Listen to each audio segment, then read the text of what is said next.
primary keyboard. Okay, so no problem. Here. Is the password should also work as a yeah, but it's no. It's alright. I can do it here. It's fine.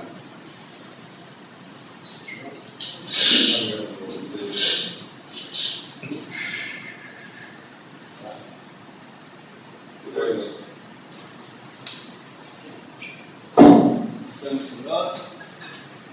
So I will speak in English, it's better. So thanks a lot for having me here to this special journal club. I'm going to tell you about ICTP-SAIFR and the dark sector. This is based on this sequence of papers. And here is the plan. So first I'm going to tell you about, to make a brief review about the general framework of ICTP-SAIFR.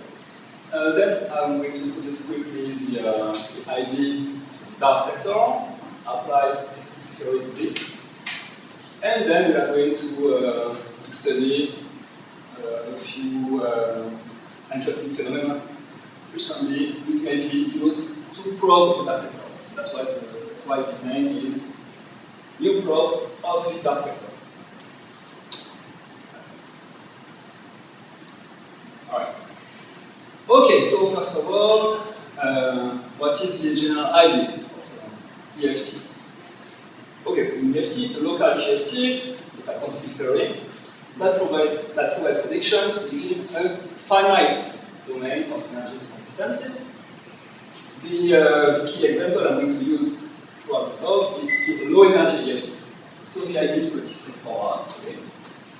Here is the axis of energy. You can also think of it as inverse distances. And on this blue domain, let's say we have a high energy theory, high energy theory, which makes some predictions, okay, valid over this full domain. Now, the low energy EFT will be another theory which is defined on a smaller domain, okay, which is bounded from above up to a cutoff scale that we call lambda.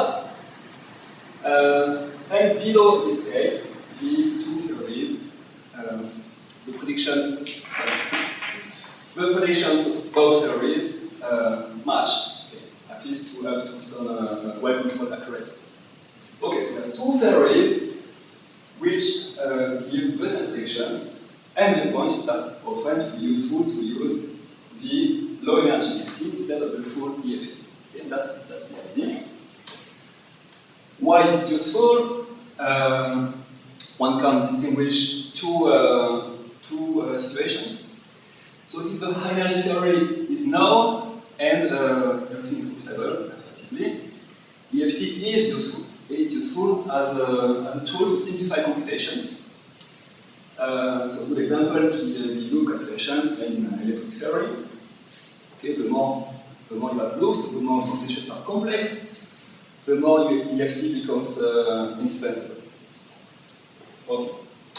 Second use is when the high energy theory is known, but not computable mathematically, or if it is only partially known or completely unknown. Okay, so in this case, you can use EFT as a way to encode essential information from energy theories. Symmetries, scales, okay, things, general information like that.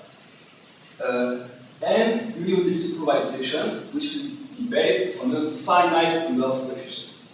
Okay, so all your predictions will be depend on a finite number of coefficients, and ultimately these coefficients they can be compared to data, they can be bounded, fit, etc. Okay? And so it will be this second use that will be relevant for this topic. Alright, so okay, so now let's be a bit more precise. What are the rules of EFT? You know, how is it constructed, and what are its basic properties? So these fields in EFT have to come in finite number, and also they must be way to couple levels of freedom, otherwise EFT could use useless.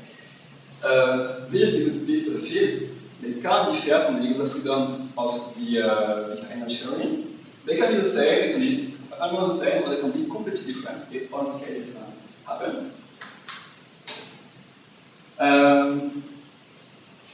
The Lagrangian has schematically the following structure, so it's made of, in principle, infinite series of local operators, which are built from combination of fields and derivatives. Okay? And since we ask that the theory is weakly coupled, one can organize these operators in terms of their scaling dimension. So here I put together all operators in dimension 5, here operators in dimension 6, etc. Right? And so there are some basic properties which follow from that. So first of all, for each dimension there is a finite number of operators, simply because there is a finite number of fields. And so yes, there's a number of fields, so you can build a finite number of operators using them.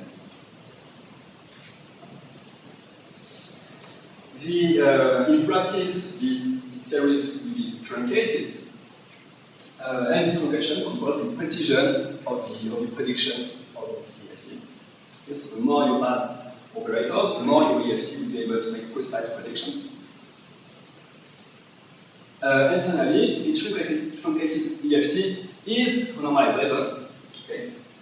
Because, using what we said before, it has a finite number of counterterms, so if you want to normalize it, you will use it has a finite number of operators. So if you want to normalize it, you will use a finite number of counterterms, and so by definition, it is normalizable. Okay, and the last point, the EFT can satisfy symmetry constraints inherited from the high-energy theory. So the high-energy theory can leave an imprint into the EFT. So that means that the constraints are satisfied dimension by dimension separately. Yes. Okay, so this was the general considerations. Okay, a lot of text. So now I'm going to provide examples to illustrate all these points. Right? Okay, so in the low energy EFT of electronic theory, the exchange of electronic bosons will be represented, described by local operators of higher dimension, be it from the electronic currents, so this one, as dimension 6. And with this example, one can see that there is non-trivial information about the high-energy theory, which is encoded in the EFT. It's at the level of the chirality of the currents. Okay? So here we see this only left currents, and this reflects that the electronic theory is scalar. It's just a simple example. Okay, so the low energy EFT of QED. The multifocal interactions induced by loops of electrons, they will be represented by local operators, be it from the photon fixed strength. Okay, so this is F6 vector, for example.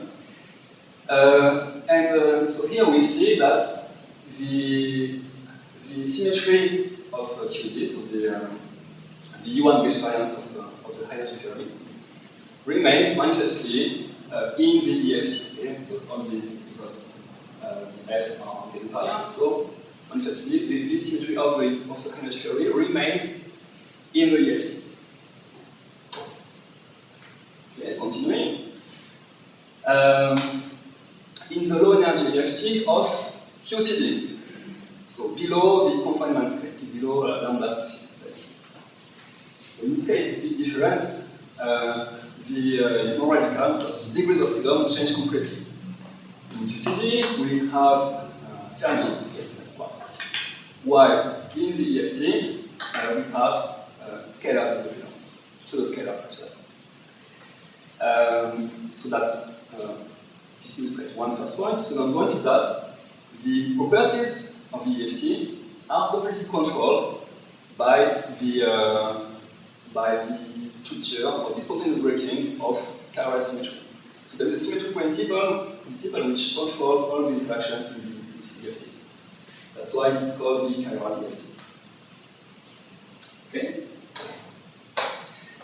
Last example, just to show a bit the versatility. Sorry, can you come back to the one about QED, the electromagnetic dynamics? The previous slide. Yeah. So what is it? So okay, there's an F to the 6, but what are the coefficients in front? In principle, So the coefficients in front, you mean what are they in general, or yeah, in the very schematic? But suppose we try to elect the field here for electrodynamics, in which I think we understand certainly the physics and psi, so we know what we should get. what we should get, I'm not sure if I'm So if you write down, I'm just not familiar with Euler, Heisenberg, and EFT. So the coefficients are known in front of the F to the 6, for example? Yes. So for the Heisenberg EFT, all coefficients are known. For all powers, we know them. What would they just How they look like. So for this F6, for example, it will be, okay, so numerical factor over a loop factor, so 16 pi squared, times the electron mass squared. So you can write. this chart over there. So yeah, for example, so for Euler Heisenberg, the F6 vector. Okay, let's say we have an order 1 coefficient here, and then the structure is the loop factor and the electron mass squared. That follows just by dimensional analysis. Can you compute that order 1 means? Is it a number or is it something? Yeah, it's a number, and Just compute it. yeah, you compute it in value squared, but yes. And if you didn't know the theory above, you would compare with experiment, it would fit. Yes, exactly. Yeah. Okay. So that does depend on energy scale or? So the coefficient, the coefficient itself does not depend on the energy scale. This is valid for energies much below, as you can see, much below the electron mass. So basically here is a loop, but shrink to upwards. That's it. Okay. Sorry, just so I'm not really working in this area, so it's a very naive question. But so you have no fitted parameters in your effective theory, where you have in general, it depends. In this example, there is no fitted parameter. okay. Because you know the underlying theory. Yeah. So you are able, to compute all the coefficients. And so everything depends only on one parameter, which is the electron mass. The non-trivial part is the exact coefficients. Alright, so moving on. And after the 6th, I guess, I mean, there are all these indices, right? Is there a natural way to write or maybe after the 6th term. After 6? Many After the 6th sixth term, terms. all these different ways. Okay. There are two different operators for the F to the 6 operators. I could have written F to the 4, so I know why F to the 6. After the 4th, so after the 4th, there are different ways also. Yeah.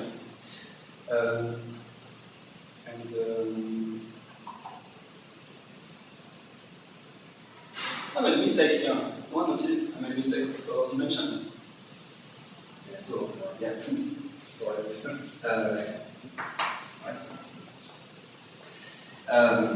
So, okay. So is there a natural way? I'm just curious. Okay. So, a natural way to organize the operators. Oh, there are all these different after the 6th terms you can write down, right? Depending on how you contract the units and the Fs. Yes, and so you use identities to reduce, to what you can do is to write all the possible operators, but then you use identities to see that some are related. Okay, so you don't know any nice answer. It's just some, all these different ways, there are different coefficients. Yes, and then you can express the result in various ways also, because these are like different bases. So for example, you can, okay, just to make an example, one of the operators could be this one. Another one, which is independent, can be the same one, but putting an FG1 here. So go for independence. There are many other ways to show that. For F26, there are, at the end, there are only 2 independent operators. Okay, so continue. I was arriving at the gravity case, which is very similar, to the utility case. So you can couple gravity, so general relativity, to massive quantum fields, and what happens is that in the low energy EFT, these multi-gravitons interactions induced by loops of mass particles, they will be described by local operators made only of the powers of the curvature tensor. Okay. So the general idea is a bit like the Euler-Rosenberg case, except that it's more complicated, so we don't know the full series, we only the first one. In fact, beyond Riemann 3, it becomes very, very heavy. With this last example, I can just mention that this is an example to show EFT as a computation method, as a method to simplify computations. So recently, using this step, we were able to compute certain properties of black holes. So this is in this paper. This would have been very difficult using the original energy theory, the free amplitudes. So it's an example of EFT as a simplifying tool. So why is that Riemann cube? Riemann is not linear, so why can't you have a Riemann square? So you can also have a Riemann square. Here I've just chosen this. Since I put 3 graviton lines here, it's Riemann is not like. Okay. I see what you mean. Okay. I wrote it like that just for simplicity. But in principle, there could be a Riemann square contributing here too, because it's only yes. Absolutely. Okay, no more questions? Okay, so last slide about this introduction. One might naively think that so when you think about the low energy theory, all the heavy states are just gone. Okay, they are integrated up, they are gone. However, this is true only in the vacuum. If you work in a state which is populated by heavy particles, they won't just go away, okay? They will remain. And so what happens is that they become non-atomistic, they become nearly on-shell. In fact, they are exactly on-shell. You can think of them as a fixed, as part of our fixed background, fixed in the sense of non-fluctuating. So, to give an example, more concrete, let's say I create a state here using a scaling function g. Okay, so this is the state system. Then, when I have an operator sum upside times something else, at low energies in the EFT, I can neglect fluctuations of the upside things. And so here only the excitation value of the upside in the state G remains. So this is what I was saying above, just an example. Now, additionally, just to connect the dots, what happens is that this excitation value, it can be computed in the non-intensity limit.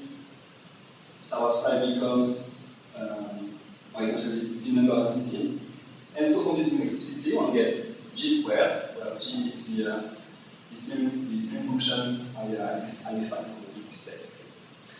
And this G squared will correspond to the density of matter, psi, that has been described by this. And it will couple to the several source, okay, to form this O right. So this back expectation value is space dependent because you're assuming the possibility that is absolutely, yes. Yeah. different from the Higgs, for instance. Yes. By the way, don't worry, later there will be a concrete example, that's why I'm introducing this here. But yes, so really, it's very concrete. It's the way of defining some kind of density of matter, like the table. Right. So in some ways you're violating some balance symmetry. Oh yeah, of course. It's well, I was going to say it's a vacuum. It's not a vacuum anymore. It's a state, which is not a vacuum. Okay? That can easily operate. In the case that's independent of position, it's just integrating out. Really. It's an analog of integrating. No? Sorry. In the case where this operator, the exact expectation value is independent of the position, it's like integrating out the particle. And then you get a coefficient for in front of the operator. I'm not sure I agree. Okay, whether this depends on x or not, the fluctuation will be integrated out. It will be removed just because it is too heavy to fluctuate. And this excitation value will remain in any case, whether it depends on x or not. So I have a question about decoupling, actually, because there is a decoupling theory that heavy particles can decouple at low energies, but I think there's a condition to that theorem that the coupling of this particle with the extra fields should be independent of the mass. Because if the coupling is proportional to the mass, like the Higgs, right? Or suppose you have a Higgs particle coupled to the Fermi, the coupling is proportional to the mass of the Fermi. So if the Fermis are heavy, but I think this is completely different because he has the heavy particles around, you see, populated by particles. You're assuming they are stable, right? They don't decay, they are still present. Yes. You are below the energy, you can produce new of these guys, but they are kind of non-relativistic matter that is around and is stable. They are stable. Right? So they are around. There's no decoupling, you're just treating them classically as a density because they didn't decay. Okay. So that's very different, I mean, it's very different. Okay, first I was trying to figure out what was the point. I got lost a little bit of discussion, but I just want to understand that the first line of the example leads to the second line. So G is just some state, is that right? Yes, just some state. And why does that imply that psi O is something like the expectation of psi in that state when D is plus C? So you can think of, imagine of this inside the path integral, inside the partition function. So these are fields inside the partition function. So what you can always do is split the field between the excitation value plus the fluctuation. Now, if the fluctuation... So is G the ground state? I just don't understand the left-hand side doesn't depend on G, so why would the right-hand side depend on G? Yeah, well, it's because it's written in a schematic way, of course. But this would be inside an expression, it's a partition function, where the state is specified. Oh, so, okay, nice. So G is like the ground state or some special state. Yeah, not the ground state. Yeah, we can break the ground state, yeah, sure. Okay. Okay. All right. Okay, so still in this topic of big on the backbone, the state of the system could also be populated by light particles. In this case, the idea is that these light particles come from an environment, or a bath, okay? It can be treated as a statistical ensemble using the density matrix. That can influence the system under consideration. So the general framework to think about that is that we call non-equilibrium EFT or open EFT, okay, these are the keywords. I'm talking about these 2 points, it's not for free, it's because I will use them later in the talk. Okay. So we'll see what happens. Okay, and with that, it's the end of this introduction. So now, I'm going to introduce the idea of dark sector. Okay, so first of all, okay, briefly, we see some level of mental physics. So we have in this action hypergeneral relativity, okay, reference to the dynamical space-time, and I put this out there of particle physics, including massive neutrinos, which describes the all non-matter particles and their gauge interactions. All right. At this point, one can notice that this theory is in fact valid up to the Planck scale. And so, in the EFT framework, one can think about this as the leading term of effective Lagrangian, okay, with cutoff and Planck, and which could contain, in principle, higher dimensional operators suppressed by the Planck mass. So, for example, from here, one could have, let's say, for example,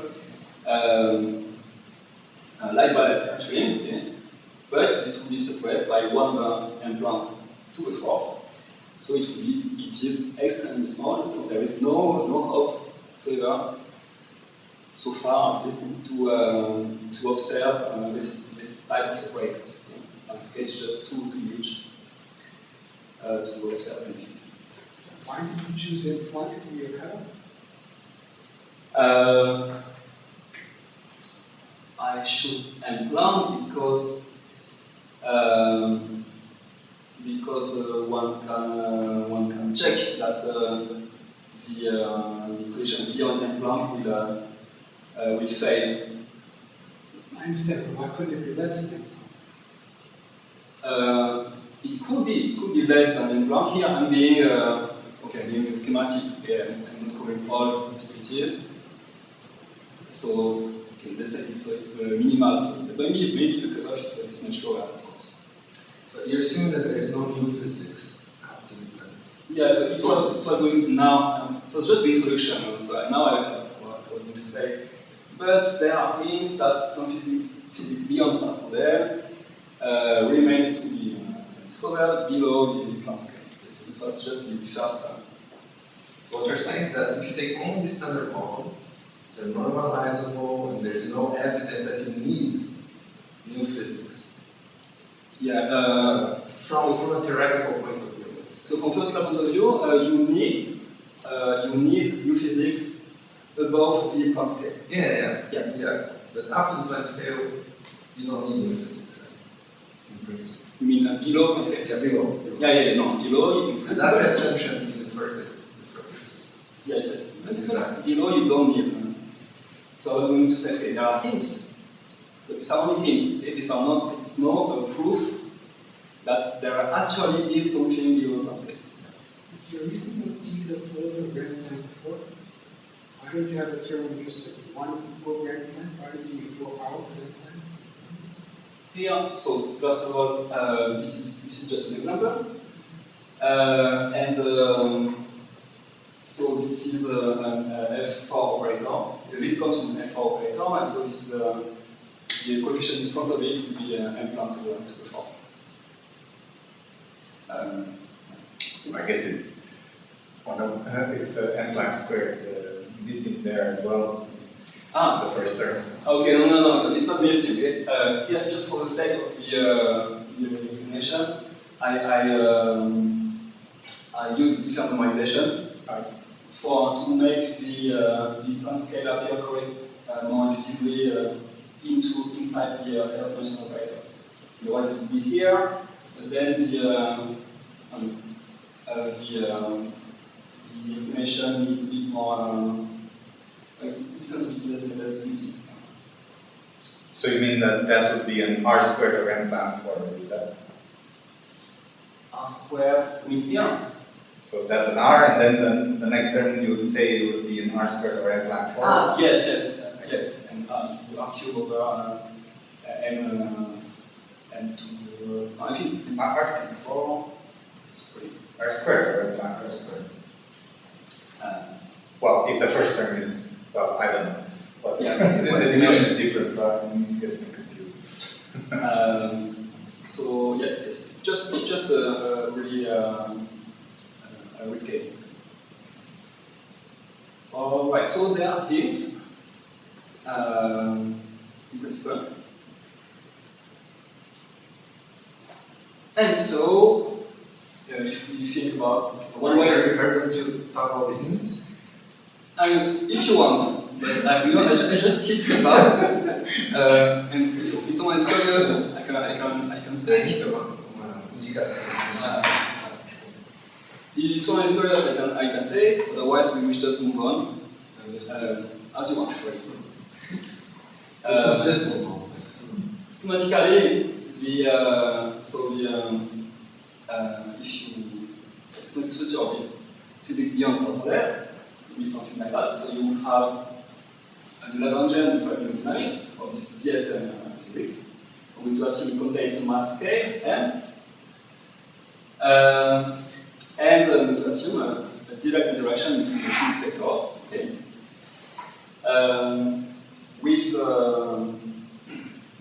With a strength controlled by this parameter C.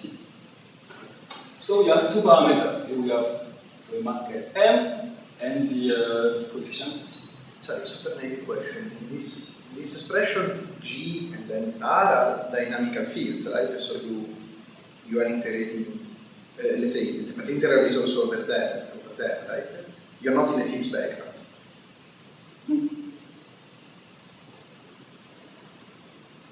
Everything is dynamical, yes, okay. DSM has dimension 4, but it's not part of the effect. It's not part of the higher dimensions. Yes. LDSM has a dimension 4. You can, if you want, you can also put higher dimensional operators, but the interesting part will be that. Okay, and so we have two parameters, okay, M and C, and using that we can make a simple map of what will be DSM physics. Keeping in mind, taking into account that it has not been observed so far. So, since that has not been observed, it might be because it's too heavy. So M is much above the TP scale. And we can call this possibility the heavy sector. Okay, so heavy is physics, too heavy to be observed in the universe. The other possibility is that C is very small.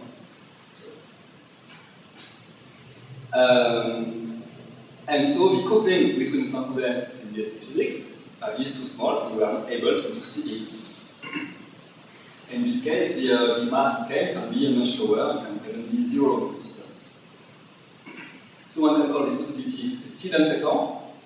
And since it implies that it does not couple to photons, in the image, we can also call that a dark sector. So we need to say dark sector of the photon. But if the mass is very light, suppose you're in the hidden sector case, the mass is very light. Can you still think of integrating it out? No, you are Doesn't not. make sense, right? You are not integrating out the dark sector. You won't use, you won't use a low energy FT, which removes this guy, remains here.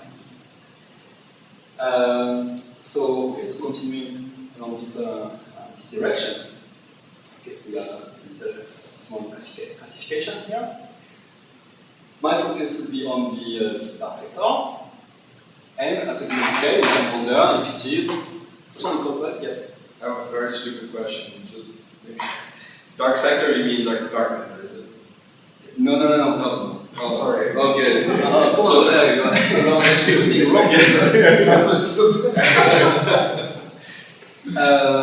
No, so dark matter is a motivation for the existence of the dark sector. Okay. And that's it. For me, the dark sector, it is literally this. Okay, it's one of the two possibilities for ESFPs. Maybe the dark sector have particles that are not stable, for instance, and then it's not dark matter, but it's nuclear coupled. So in principle, we're trying to look for what is the start of this region, or the beginning of this region, or you know where this region starts. And we will look basically in this region. The exact position. The exact position of the details do not matter. This is very schematic. Okay, you will see. Okay, so coming back, the dark sector could be either strongly coupled or weakly coupled at a given scale. So this is self-interaction, right? Yes. Strongly self-coupled, not Right. external model. Thanks. We have written strongly self-coupled or weakly self-coupled. If it is strongly coupled, by definition, we aren't able to find an EFT description, and so, well, things are more complicated to compute. We have to, we can think, for example, about a conformal dark sector, or some kind of description of the dark sector. It's more involved. Papers about that, but the focus today is not on that. The focus is on the weakly coupled, weakly self-coupled dark sector, which can be defined by EFT. Okay. And so, so now the idea is to use the EFT approach to classify all the operators of lowest dimensions, describing the dark sector, considering possible symmetry constraints, and my focus. So since the idea is to probe the dark sector, I'm going to focus only on this interaction. This interaction term. And so using this approach, one maps all the proteoses, maps all the well-known possibilities of UV combinations of the dark sector. So for example, if all dark operators linear, linear in the field, and the field is a sheaf symmetry, you reproduce isolated particles. If the field is a vector field with gauge symmetry, then the dark photon, etc. It's just a classification. The operator could also be easily quadratic in the field. So if the field has some charge, which is transformed under some complex permutation, it will have to appear quadratically. And so in that case, there is also a number of possibilities. The point is that these possibilities are finite. Okay? And so I'm not detailing this second case because it will come in the next slide. A subset of this case is sometimes called the EFT of dark matter. I'm sorry. I will proceed. Okay, I can use that. So, yeah, it's sometimes called the EFT of dark matter, but it's not an official naming. It's in a specific context. It's not. It doesn't cover all possibilities here. Here, I will not identify these fields as dark matter. It could be done with extra assumptions in a specific scenario, etc. This is not the goal here. So these fields, they are just fields of the dark sector that describe dark particles. But it's not necessarily the dark matter particle. Okay, so I'm being more generic. Okay, and so, last point, on the side of the start model, we need to focus on the coupling to nucleons. Okay, so the OS operator, it will be made of nucleon linears. And just for simplicity, I'm going to pick the two first ones, n bar n and bar gamma mu n. Okay, and with that, we have a set of operators that describes the various interactions. And here I'm computing so scalar, fermion, so dark scalar, dark fermion, and dark vectors. Okay. And so, okay, so for example, on these OB operators, on analyze gauge currents. Okay. For scalar, fermion here, the one of the vector is looks more complicated. Okay, it's normal because vectors are a bit more complicated. For example, here I'm keeping the Gauss and the Gaussian bosons because I will want to make a loop calculation later, so be consistent from that to keep them. And there's also a contribution from dipole operator, which contributes. So okay, that's why this term is a bit more complicated than the other ones. So there could be linear couplings to nucleon fields? There could be linear coupling. Here, by assumption, I'm focusing on quadratic couplings. So I'm focusing on this case here, and it's well motivated. You just have to assume that these fields have a U1 charge, for example. But if you're interested, for instance, in direct dark matter detection, yes, linear coupling is important. So for that direct dark matter detection, what is usually used is precisely this kind of EFT, so quadratic coupling. Because I would imagine that the dark matter hitting a nucleus, and the nucleus goes scatters. So how do you read it? The diagram he has drawn there from bottom to top, right? It's nice. You need time to go years. That's the scattering. Yes, that describes exactly the scattering in one quadratic. Okay. So what is pi? So pi, it's a Boston boson. Okay, it's small. It's written in small footnote. So it's part of the BSM or it's part of the SM? All of it is part of the BSM. Okay? It's just to describe properly the vector. Okay, so it just arbitrarily chose this because it arbitrarily chose it. It's not so arbitrary. Why So- did you choose this specific subset of? So this So why x mu or phi, chi, and why not just one of them? I just don't understand. So well, since it's to be complete, I'm considering each spin from 0 to 1. And for the specific case of the vector, there are some certainties which imply that one has to take into account Gauss and Gaussian bosons. So it's not this classification is not arbitrary. It's just a finite set of possibilities. Why couldn't you just have x be just an ordinary dark photon? Why So couldn't x mu be a dark photon?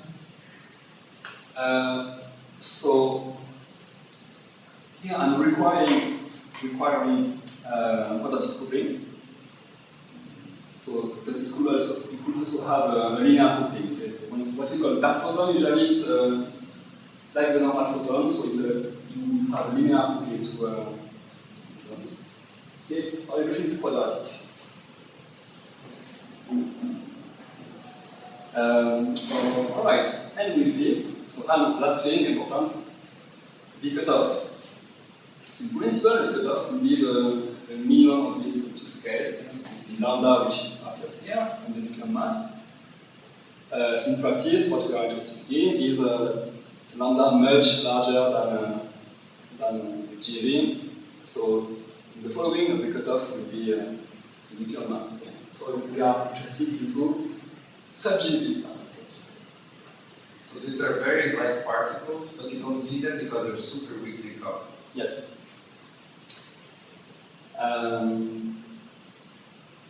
Okay. And so, on that, now we are ready to look into, to search for interesting phenomena. Okay. So, first phenomenon. Okay. Sorry, maybe you said, what is lambda? What is lambda? So, lambda here. How do you determine what lambda is? So, lambda, it will be a free parameter. It will be the only free parameter. It just parameterizes the. No, I understand it's a free parameter, but it should have something to do with physics. Right? Does it have anything to do with, is there some other field in BSM that you're ignoring? No, so it is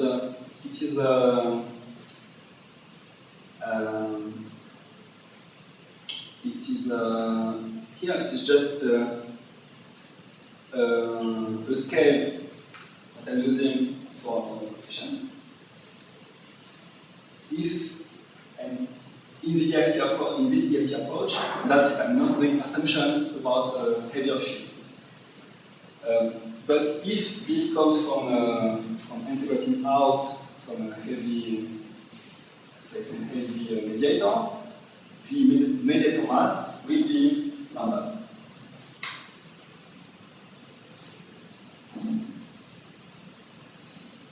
Okay, so when we have two bodies, okay, for distance r, that can exchange neutral particles, we can intuitively think that okay, when the mass of this neutral particle is small enough, below 1 r, this exchange of neutral particles should induce a macroscopic force between the two bodies, okay? Pressure force. And so, if our dark particles can be very light, and so, I can say that these dark particles can induce a macroscopic force in a normal matter. Okay. So how do we describe that? So first viewpoint is using what I was saying earlier in the talk. We are not in the vacuum here because we have these bodies, so we are instead populated with nucleons. And so what happens that is the nucleon linears, which are in the EFT particles, they can be estimated. They reduce to literally the density, the number density describing these bodies. And so, starting from that, from the potential function, one can directly extract what is the potential or force between the two bodies. Okay, so J1 and J2. So what happens? So this is the schematic expression. The point here is that there is a loop of dark particles. So the two bodies exchange two virtual dark particles at the same time. And okay, so this is integrated over the whole bodies. Okay, so this can be familiar to some of you. This looks like the Casimir polar interaction. Here it shows up in this more general context. Okay, so the viewpoint on the same thing, you can start from the scattering from the scattering of the two nucleons, take the non-intensity limits, correct for external state normalization, and you obtain that way the point-point potential between potential between 2 points. The result will match this computation when you take the two sources to be delta functions.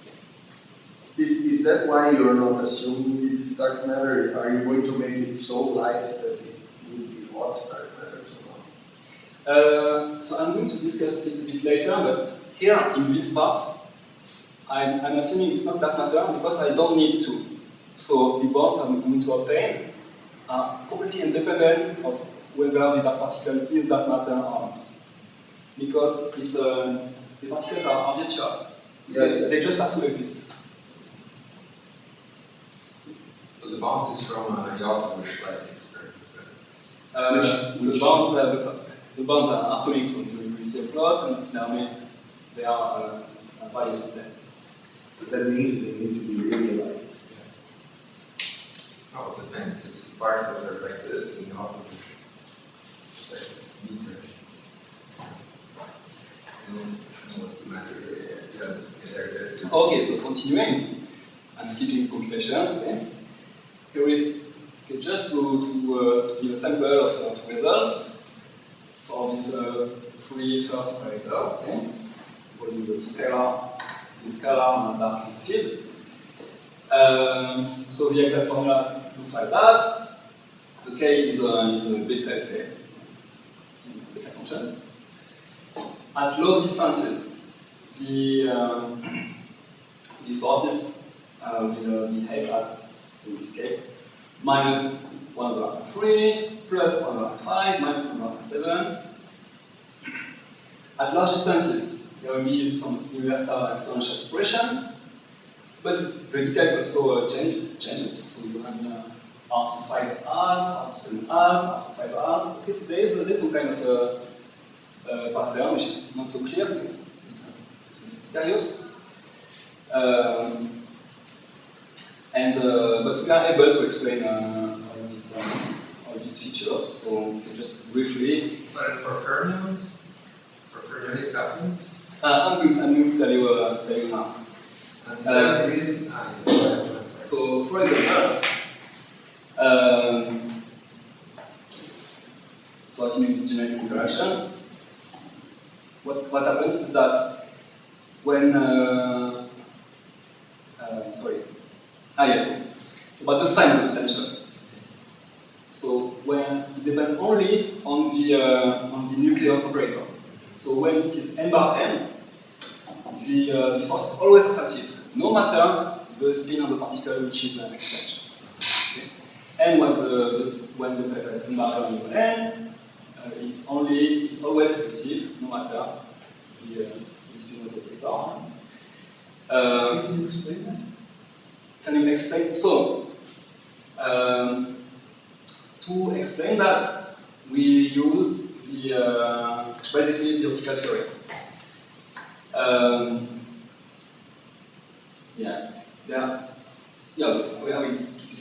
I could give more details, but we will take some time. Is there some normal, there's some electromagnetism analog of this? Sound like a new factor you had never heard before.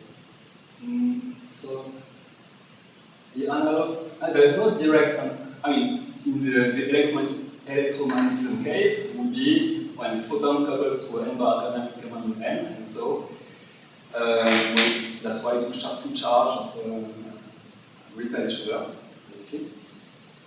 And for in the UFABC. So, if you want simple examples, the photon will fall into this case, and so when you have two, that's why when you have two charges same sign, they repel each other. In bar at the same I'm sorry, you're doing scattering. So this is the scattering of two identical particles. So I didn't say it, but here, okay, you always have nucleon on one side, nucleon on the other side, and with the same. They are identical. Yes. Okay, and the other one, in bar, why is that?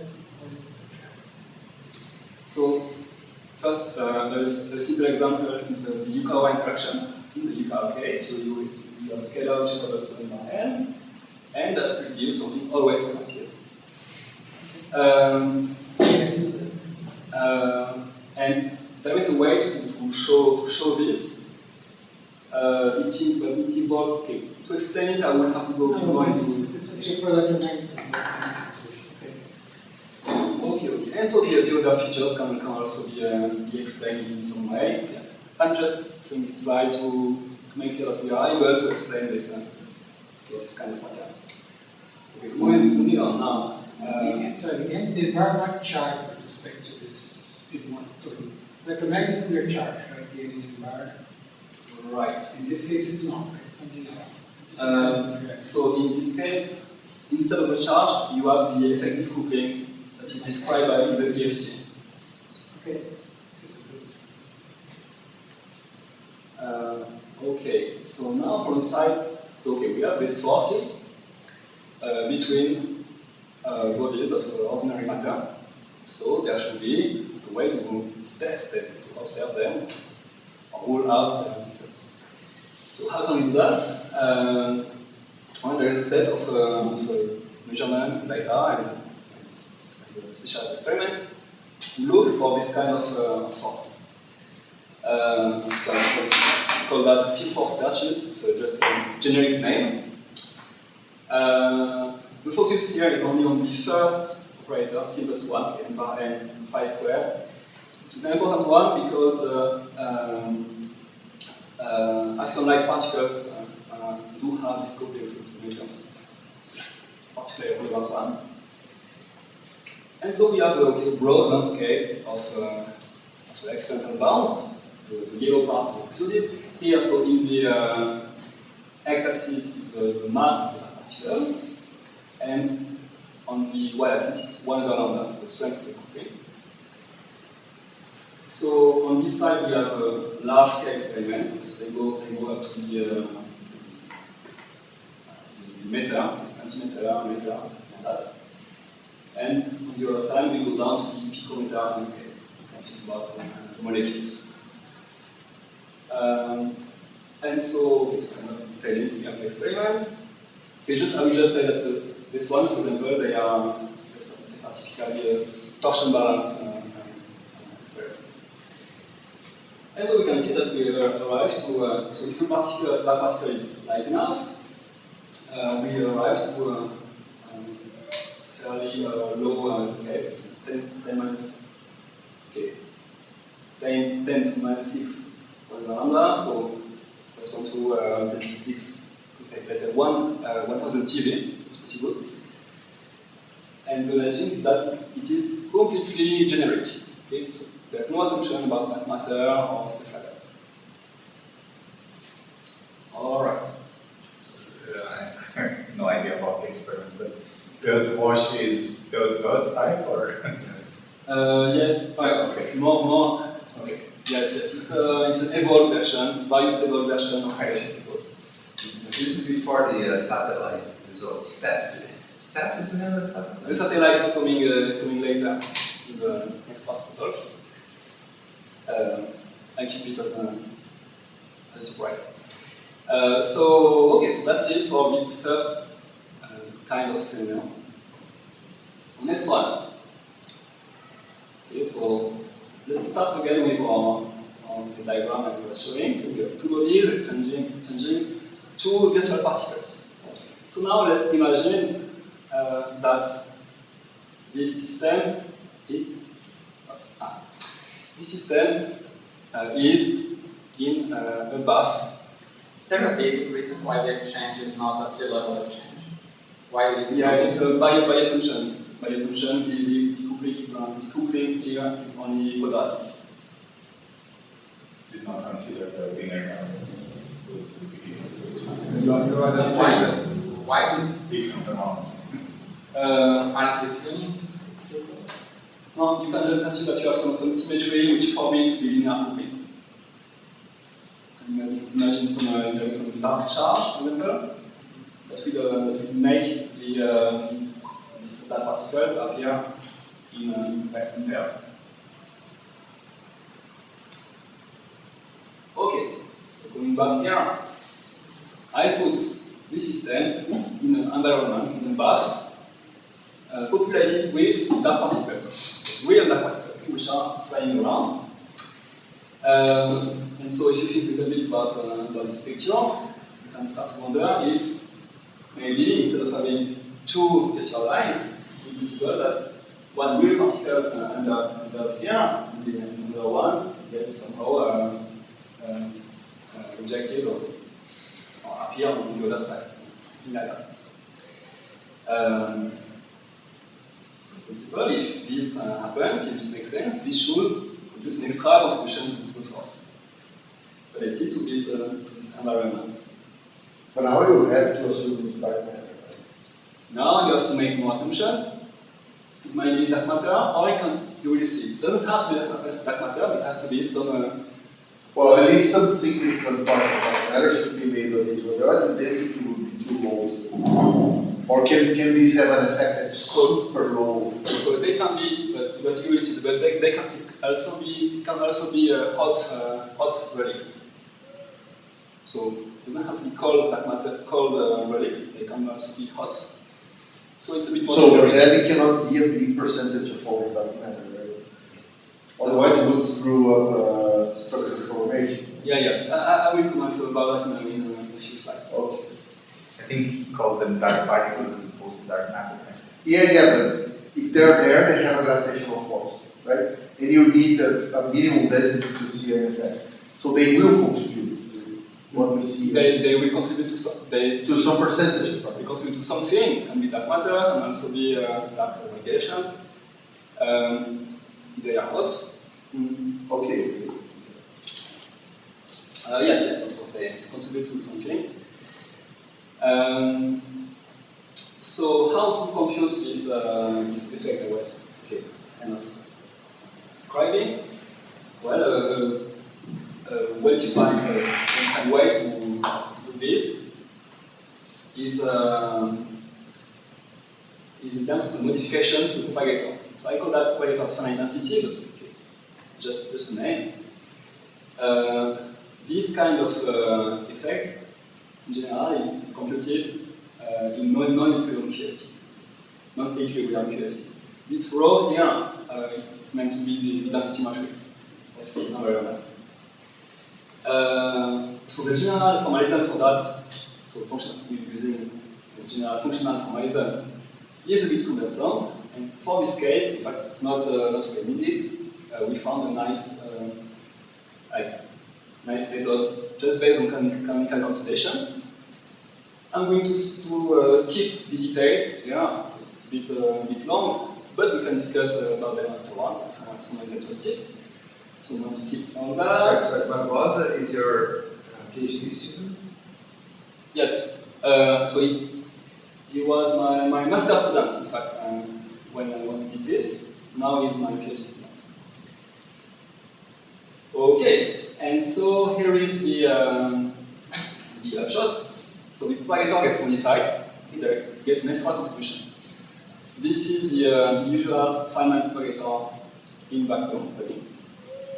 And now we have this extra contribution which encodes the effect of the environment. So these are these terms in these examples.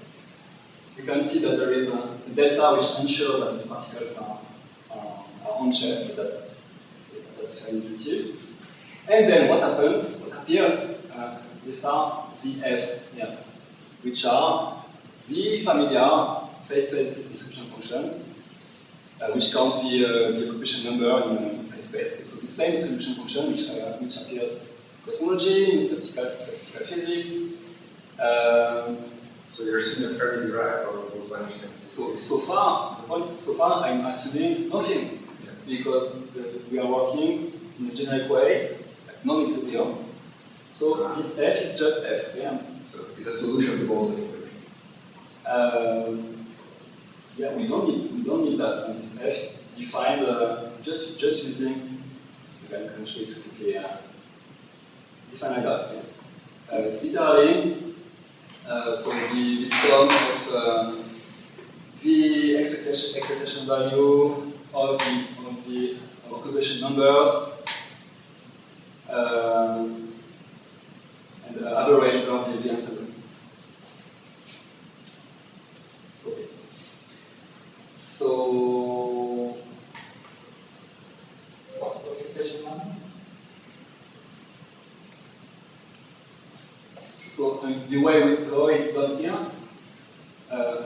throughout the computation, there is the number density operator which shows up. and then at some point one takes its expectation value. So this is the N, what I call occupation number. So you are assuming perturbation theory, some weakly coupled scale, whatever.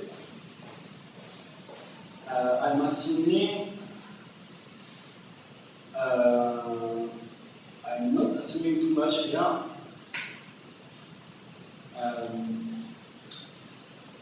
If you are strongly coupled, defining a number density normally is something complicated. Yes. No, for sure it's. I mean, we don't take any. I mean, for sure it has to be weakly coupled, so that we. I mean, Can I we use it as extracting the classical part of the one diagram? You read this one diagram, right? And of course we call it one loop, but it contains the classical part, right? Like in the talks upstairs. In all these varieties. Yeah, wait, so I'm a bit confused but okay. Just I wanted to say something. At some point in the computation, as a basis for the symmetrics, we use the basis for space using the occupation numbers, and so this implies a weak coupling, I think.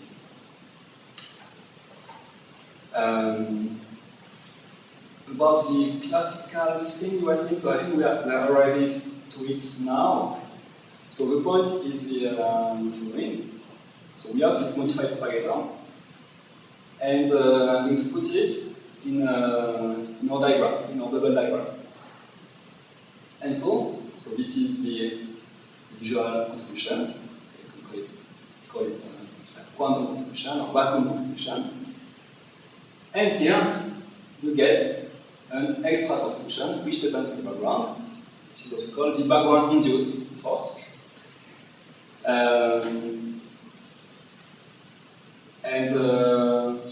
The way it's done, it looks quantum, but really it's a classical force because in fact there is, it's just a matter of formulation, but really there is one virtual particle which is exchanged, and so it can be thought as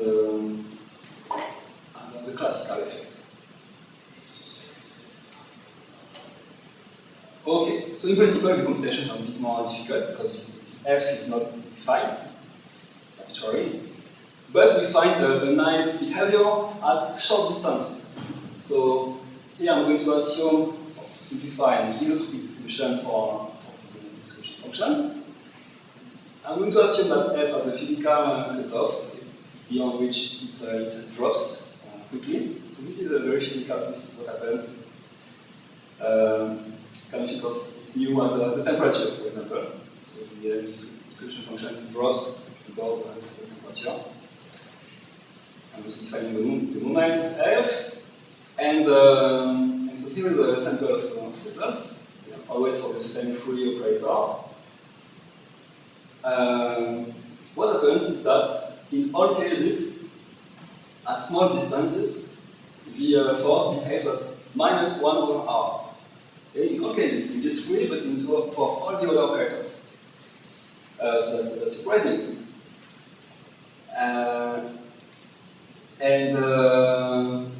So we see how it happens technically, but we are going to work more on this part because I really would like to explain this so first in a general way using the non-equilibrium EFT formalism, and also to give it a nice physical explanation.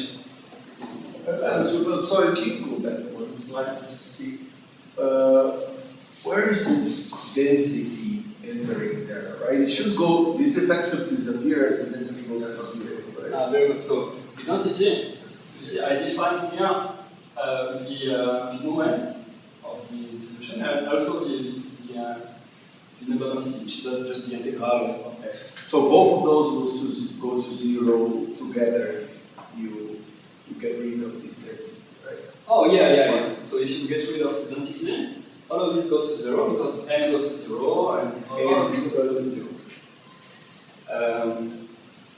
the nice part of this is that you don't have to specify the description function, because it's all written in terms of this moments. I think the propagator has two parts. You show the propagator, right? Yeah. There is a propagator without density and a propagator with density. Yeah. So the contribution is Just the density. And without density, at the order results. Yeah, but there should be a maximum density or start ruining other observation, right? If you assume there's new type of matter around and we start. Of course. So there's a maximum density and right in terms of number density.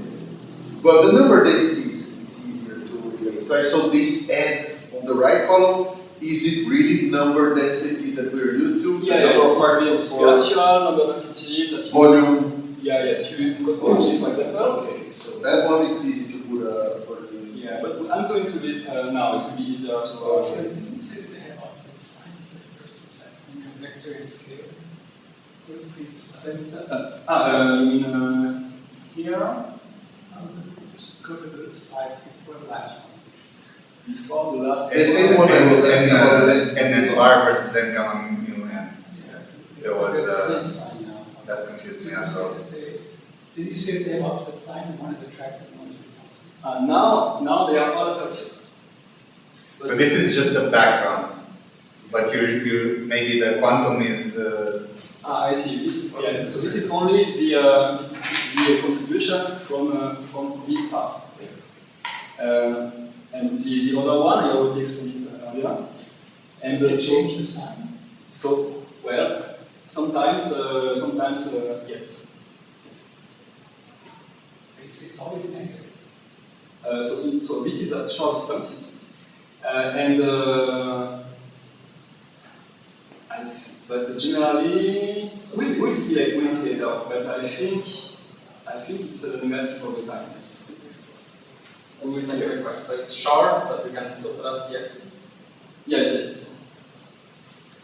The EFT is valid here in this context. PEFT. So R is compared to the inverse of the nucleon mass.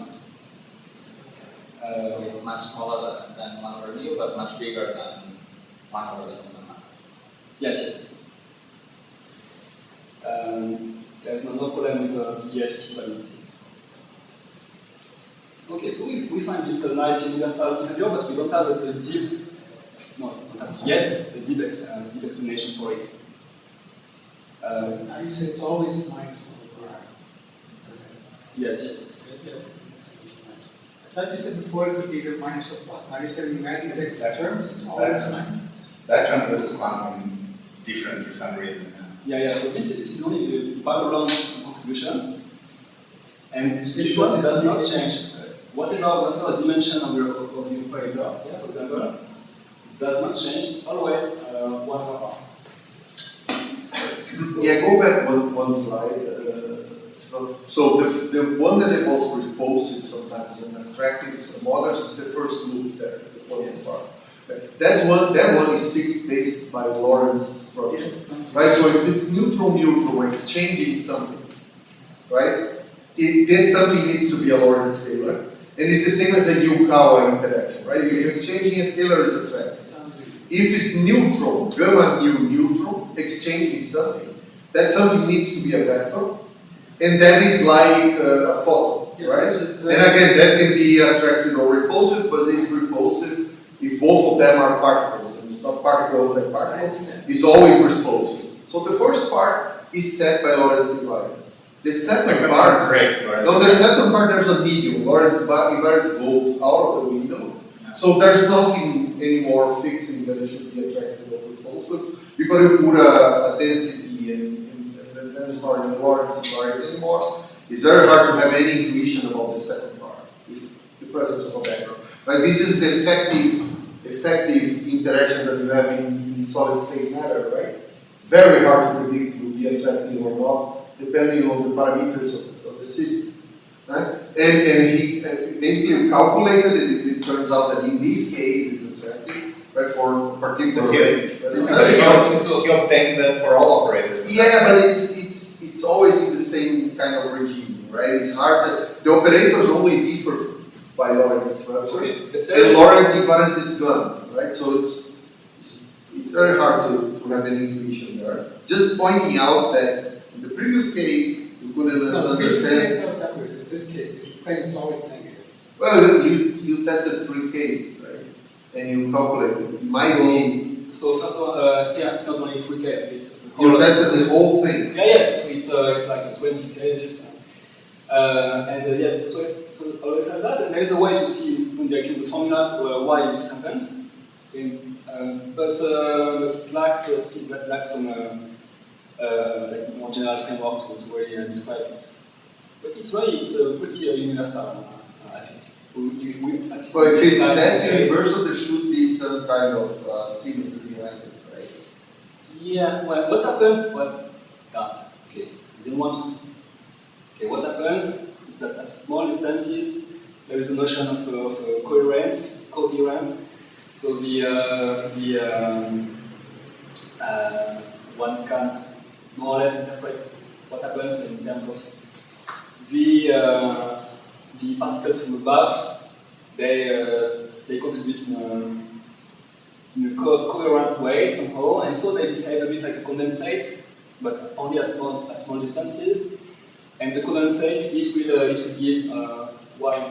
give this behavior. Also condensate.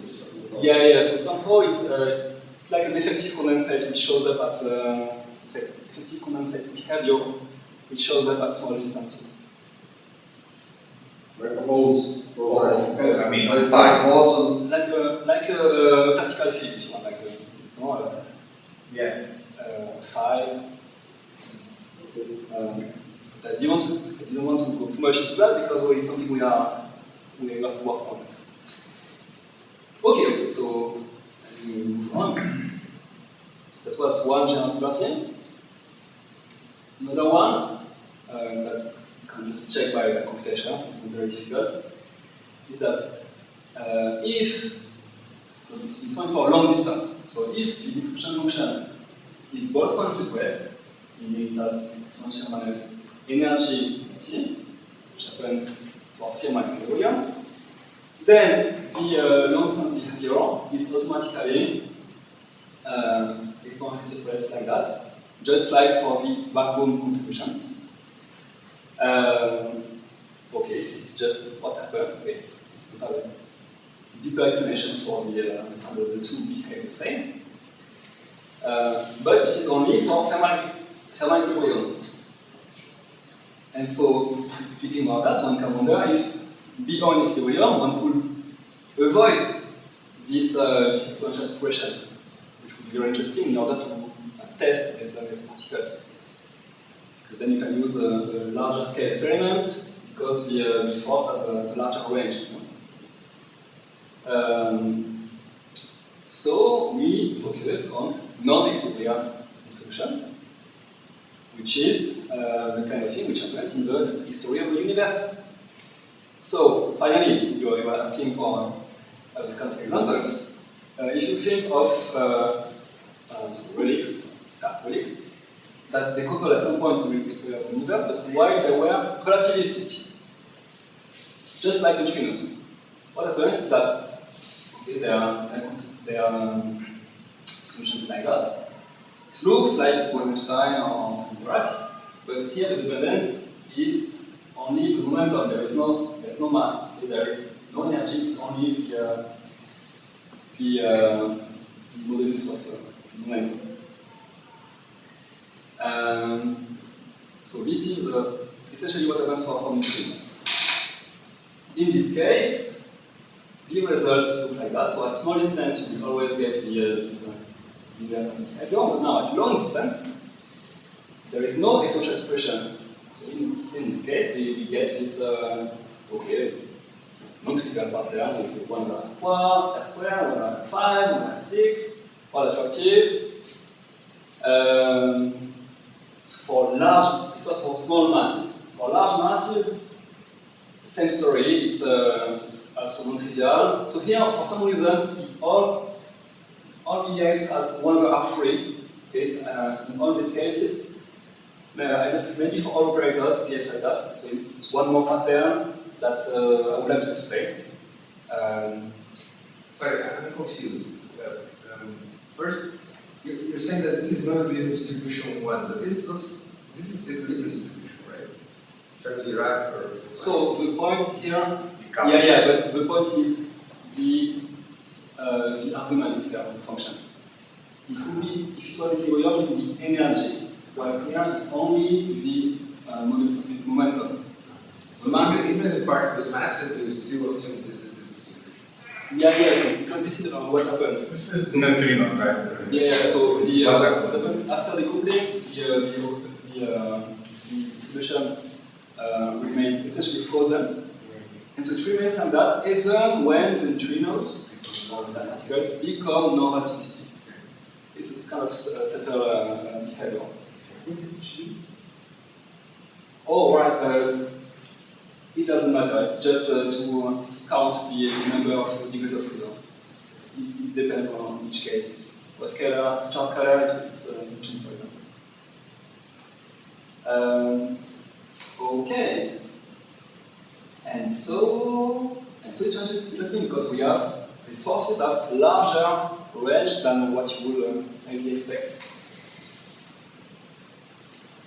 So what are the experimental bounds on that? So the situation becomes a bit different. Now, these are the large-scale experiments which dominate bounds. So these ones are pretty these are very large scale. But there is a more recent one from the microscope satellite, which tests the attraction between test masses and the Earth. So I added this bound recently,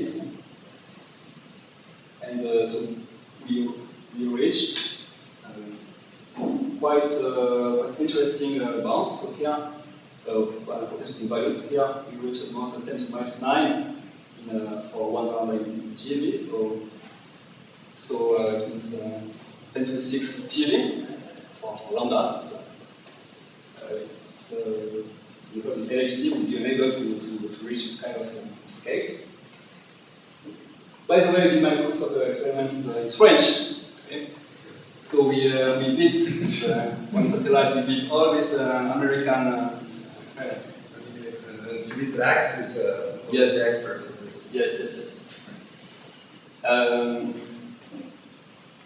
Okay. So moving on. So, but that you assume that these particles are dark matter, right? So have the density of dark matter. Or not? Okay, so finally we can have this specific discussion. So I'm assuming so this is not dark matter, and this helix can anticipate the relativistic effect can be hot. In principle, when you have hot helix, it makes problems at the level of EVN and measurements, for example. You also have this famous effective number of neutrinos, which is constrained. However, there is a simple and nice mechanism to avoid this bound. You just have to say that these dark helix are a bit colder than the standard bath, the photon bath. And they are well simple well-observed scenarios for this to happen, to have this difference in temperature. But do you assume that they were currently 4 at high temperatures and then they get out of equilibrium at some point? Yes, and then something happens to make a mismatch of temperatures. And the mismatch is just, okay, the dissector has to be, say, half the sample temperature, and these dark helix, they avoid all bounds on relativistic relics. Okay, so the temperature of the relics is a free parameter that you have to choose in the next slide. You chose something. Right. It's a free parameter. To be realistic, you imagine that you choose it near the photon bath, but it's a free parameter. So this T here is a free parameter. So the next slide. Is it free? I mean, is it free? Well, I mean, neutrino decoupling has no. I mean, if they're the standard model neutrinos, then they're kind of defined. Okay, so for neutrinos it's not free because we know exactly the history.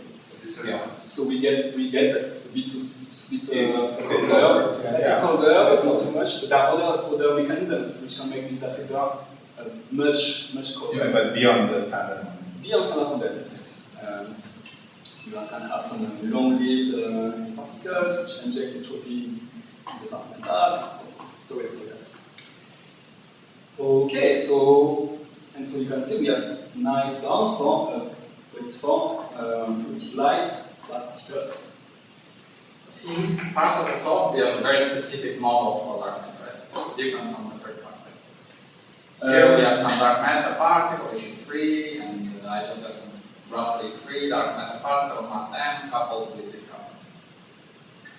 So we have here I'm not talking about dark matter. These are just generic dark relics. They don't contribute to dark matter. But it's specific in the sense that I am specifying this distribution.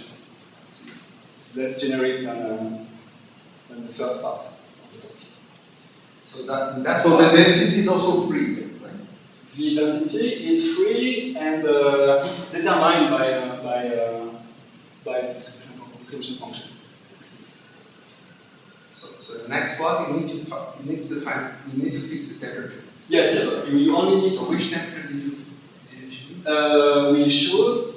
So 0.4. So half the standard model. Half of the Yeah, that's enough because you see the dependency just as t, and so on this huge log scale you don't even see the change. Okay, so this was one solution. Now let's look at another non-clear solution, which is the one of cold dark matter in our galaxy. So this is the Maxwell.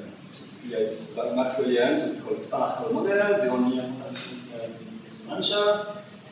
Okay, so the typical velocity of the dark matter is it's this value, so it's much below the speed of light because it's non-relativistic. It's about 10 minus 3 the speed of light. And putting this in computations, we get this, so at long distances, where we get this kind of results. There is an exponential here, however, it is it's less strong than the one from thermal equilibrium. So if there is a V0 squared in exponential, which is very small. So it means that the force is able to go further than what will happen with the thermal distribution. Okay, and again, we take this, and I'm going to say, we do it. So, for this one, to change, I will not show a plot of mine. I will show a plot of our friends and concurrents from Cornell who used our results, okay, and they applied it to, more specifically, to isolate particles. So you're schooled. No, we were before them. Ah, you were before. So they used our results, they built on our results, cited us a lot, and so here is the plot. It's a recent paper, it's from this year. So on this plot, so it's always on this for this operator. Okay? These lines are the what I call the quantum force. They call that vacuum force. It's the same thing. So these are the generic exclusion lines, which do not depend on the particle being dark matter. And these solid lines are the ones from the background induced forces, the ones from the microscope experiment, for example. And so they obtain very powerful bounds. So this scale here, You can see 10 minus 20, 25, 30. So these are very, very powerful constraints. And so in this plot, the point is that the number density is computed to reproduce the dark matter. 100% is a lot. Yeah, in the halo. In the halo, right? Yeah, in the halo, because it's local. So not in the background. So in the halo. Yeah. yes. Okay. A bit. We are arriving to the last part. Rotation. Okay, so let's switch gears a little bit. Okay, enough forces. Now let's think a bit about relativistic influence. So when a charged particle is relativistic, its electric field gets contracted in the transverse direction. Okay, so like that. And if it passes near the target is hit by this wall, like a wall of electric field, and it receives a strong short pulse of electromagnetic energy. Okay. That's the basic intuition. Now, this phenomenon should happen for dark particles, for dark fields. So this is the classical description. So for dark field, target should receive a strong short pulse of the dark field. So that looks interesting. By the way, the nucleon remains intact from the beginning to the end of this story. So, for sure, this phenomenon can be described by our EFT of dark particles. Okay. The nucleon doesn't break, so it's alright.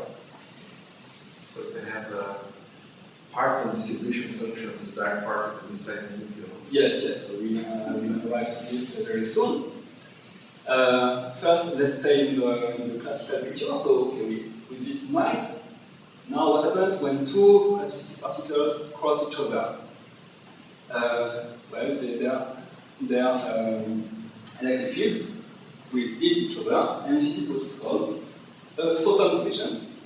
And the whole field, the whole process is called ultra-peripheral collision because you have two objects pass very near each other, but with some sizable parameters still. So UPCs, these UPCs are well studied at UFABC. In fact, I worked on that a lot.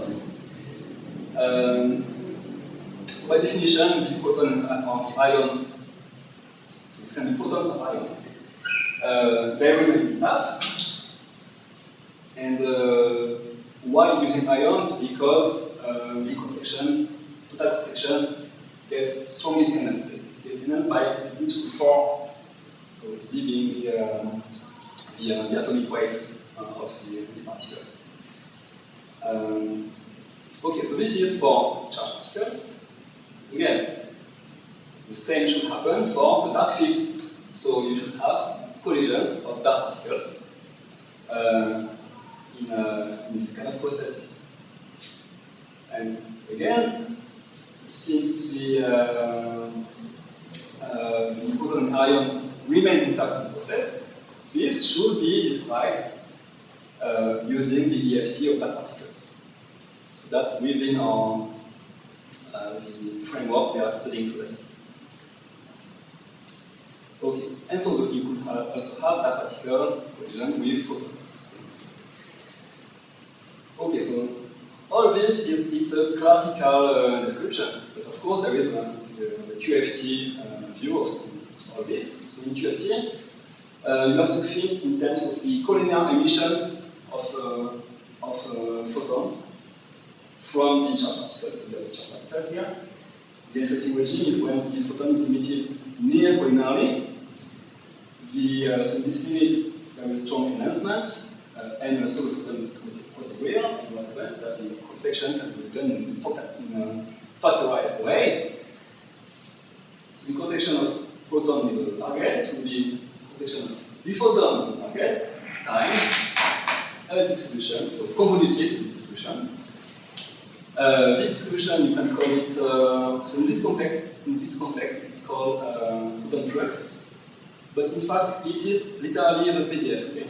It's a photon PDF, which gives the probability of finding photons with a given energy inside the proton. Okay, this is for photon. Now, the same thing should happen for the dark particles within using our EFT of dark particles. We can make all these computations using our EFT. For linear coupling and for quadratic coupling. In the quadratic case, there is an approximation that the two particles have to remain collimated. Okay? And like this, one of them will hit the target, the other will just get lost.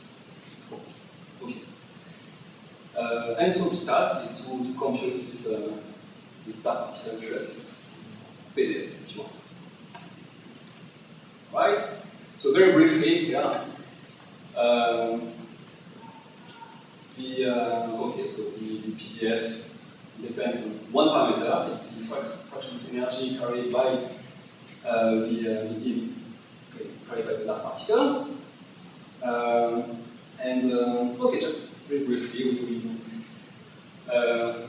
we find some patterns. So this is the photon case, which is well known, which was computed a long time ago. It goes from 1 over x, qubit for a scalar, or for let's say maximum particle. Instead, we get just x. For particle dark particles, again, there is a different pattern. Okay, there are ways to explain that a bit more physically, but I was just flashing this part.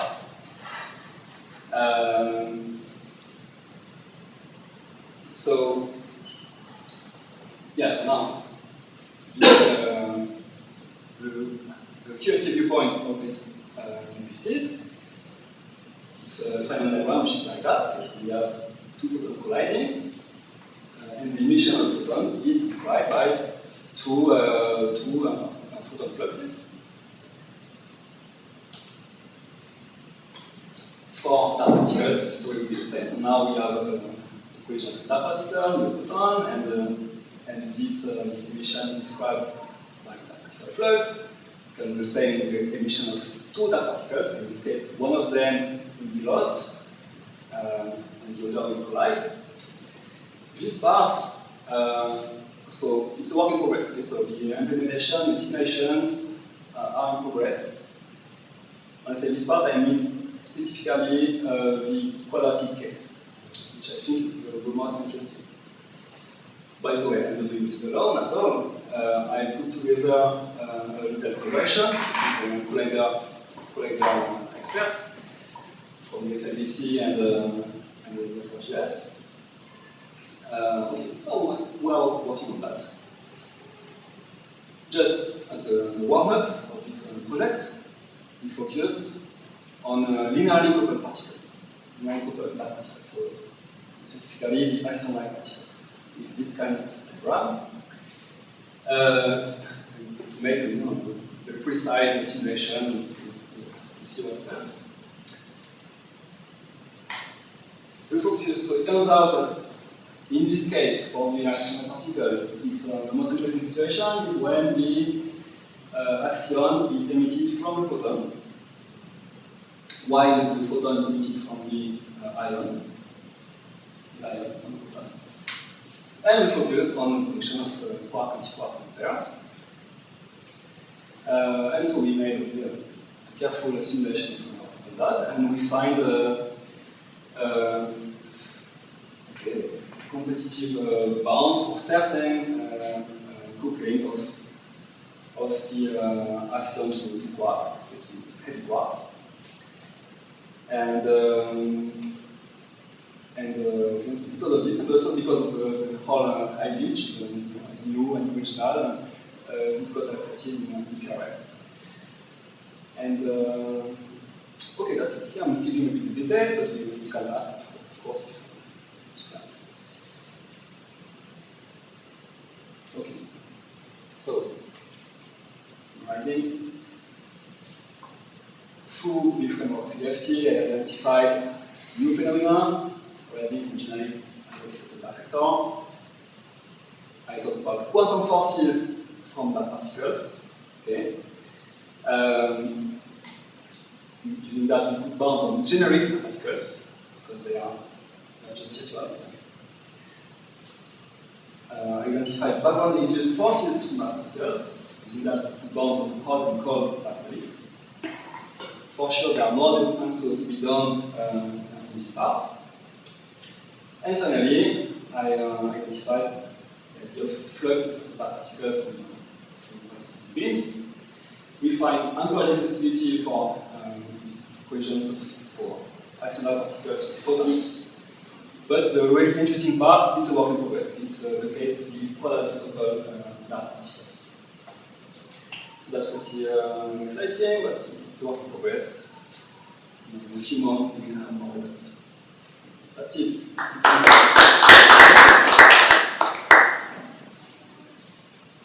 Well, can I ask a question about the previous? Can you go one slide back? Just a silly technical question, then I'll ask one more. There was a point where you had two yellow particles. I'm just really confused by something basic. This would be the example where the yellow particle need to come in pairs? Not really, right? Because in the blob, in the bottom, there's only one yellow particle coming out. Am I right? That process in the bottom could not exist, right? That's a quote. Sorry, I'm. DP is not a dark. Is not DP means dark particle. Right. There is no amplitude for one single dark particle being produced, right? Okay. So by assumption, so these are different models. So in this one, by assumption, we say, okay, there is a being. Here you allow, okay. But when you do the second yellow, what's the motivation to study this in models where you don't allow? Or no? Also in the one so there is plenty of motivation for the linear coupling to be forbidden, and so that the leading coupling is quadratic. I'm just asking for my education. If that was true, if the leading was suppressed, and if this was the leading term, would this diagram exist? I'm just confused that the bottom part, there's one yellow line connecting to the bottom part.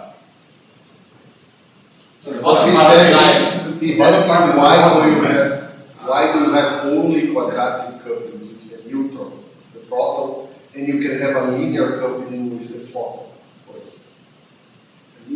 Well, you need the linear one in the middle block. It's just okay, I see. Sorry. So here this is just a block, but yeah, in principle here There should be an extra yellow line getting out of that. Yes. Okay, sorry, I now got the question. Absolutely, the plan is that here there will be one yellow line. That makes sense. So why do you think this is more exciting than the single linear one? I don't understand. So because the linear cases, there are a few of them. They are very constrained. So these are dark photons, it's like a photon, dark disease, and that. Accidental particles. There are many constraints from every type of experiments. So we can contribute to that, but okay, it's not a revolutionary either.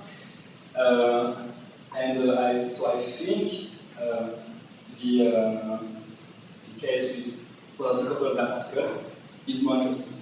In principle, we can even say that this is dark matter. You could say, okay, I'm doing collisions of dark matter at VLAC. Photon, dark matter. The signature would be very different. You have missing energy. So about signatures, let me think. So the missing energy is not very relevant here for these processes because this wait a minute. Yeah, so this guy, it will be very longitudinal. So it will be lost. It will be very longitudinal lost energy. It doesn't matter. This said, as we were saying, there is also that just going on here, which will not be longitudinal. And so yes, there will be there will be a missing energy. This is interesting because the whole process, so it's a ultra-peripheral collision, which is very specific. So since the proton or ion do not break, these are very clean events, because there is not all the QCD noise, QCD mess. So these are extremely clean phenomena. So it's a good place to look for tiny effects like that. So I vaguely remember that Matthias Neubert was working on this also, some production in accelerators theory. Yes. So it's a long time ago, but Yes, it was some time ago. But it was not the same kind of processes. They had in mind, so the action was showing up at some point in a decay process. Okay. Oh, okay. While here, the new things, that's really an action collision. I would have some question about really the basics where you started at. I'm not completely an outsider. Suppose that I have a theory that is the complete one, well defined. Mm-hmm. Is it always the case that I can define an effective field theory and define a certain scale to reach or not? Or there might be theories that don't admit an effective field theory to a certain scale?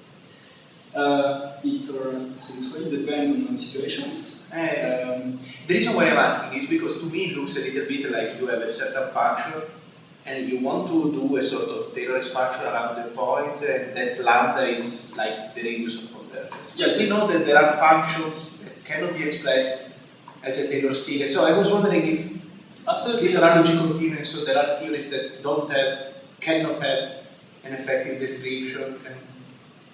Yes, absolutely. So some theories have no scale at all. Like if you wrote about CFT, there is just no scale. So there is no way to make to build an expansion like that. Okay. So yeah, that's a simple example to this point. So so I have an observation and a question. So the observation was in the last model you showed, you had two protons or nucleons in general exchanging these scalar vector particles. There's a simple model by Heisenberg of colliding two nucleons. In that case, he was thinking about by the exchange of pions, and it just gives the distribution function of classically emitted pions and the scattering cross section. And I'm sure you could probably apply this in your case.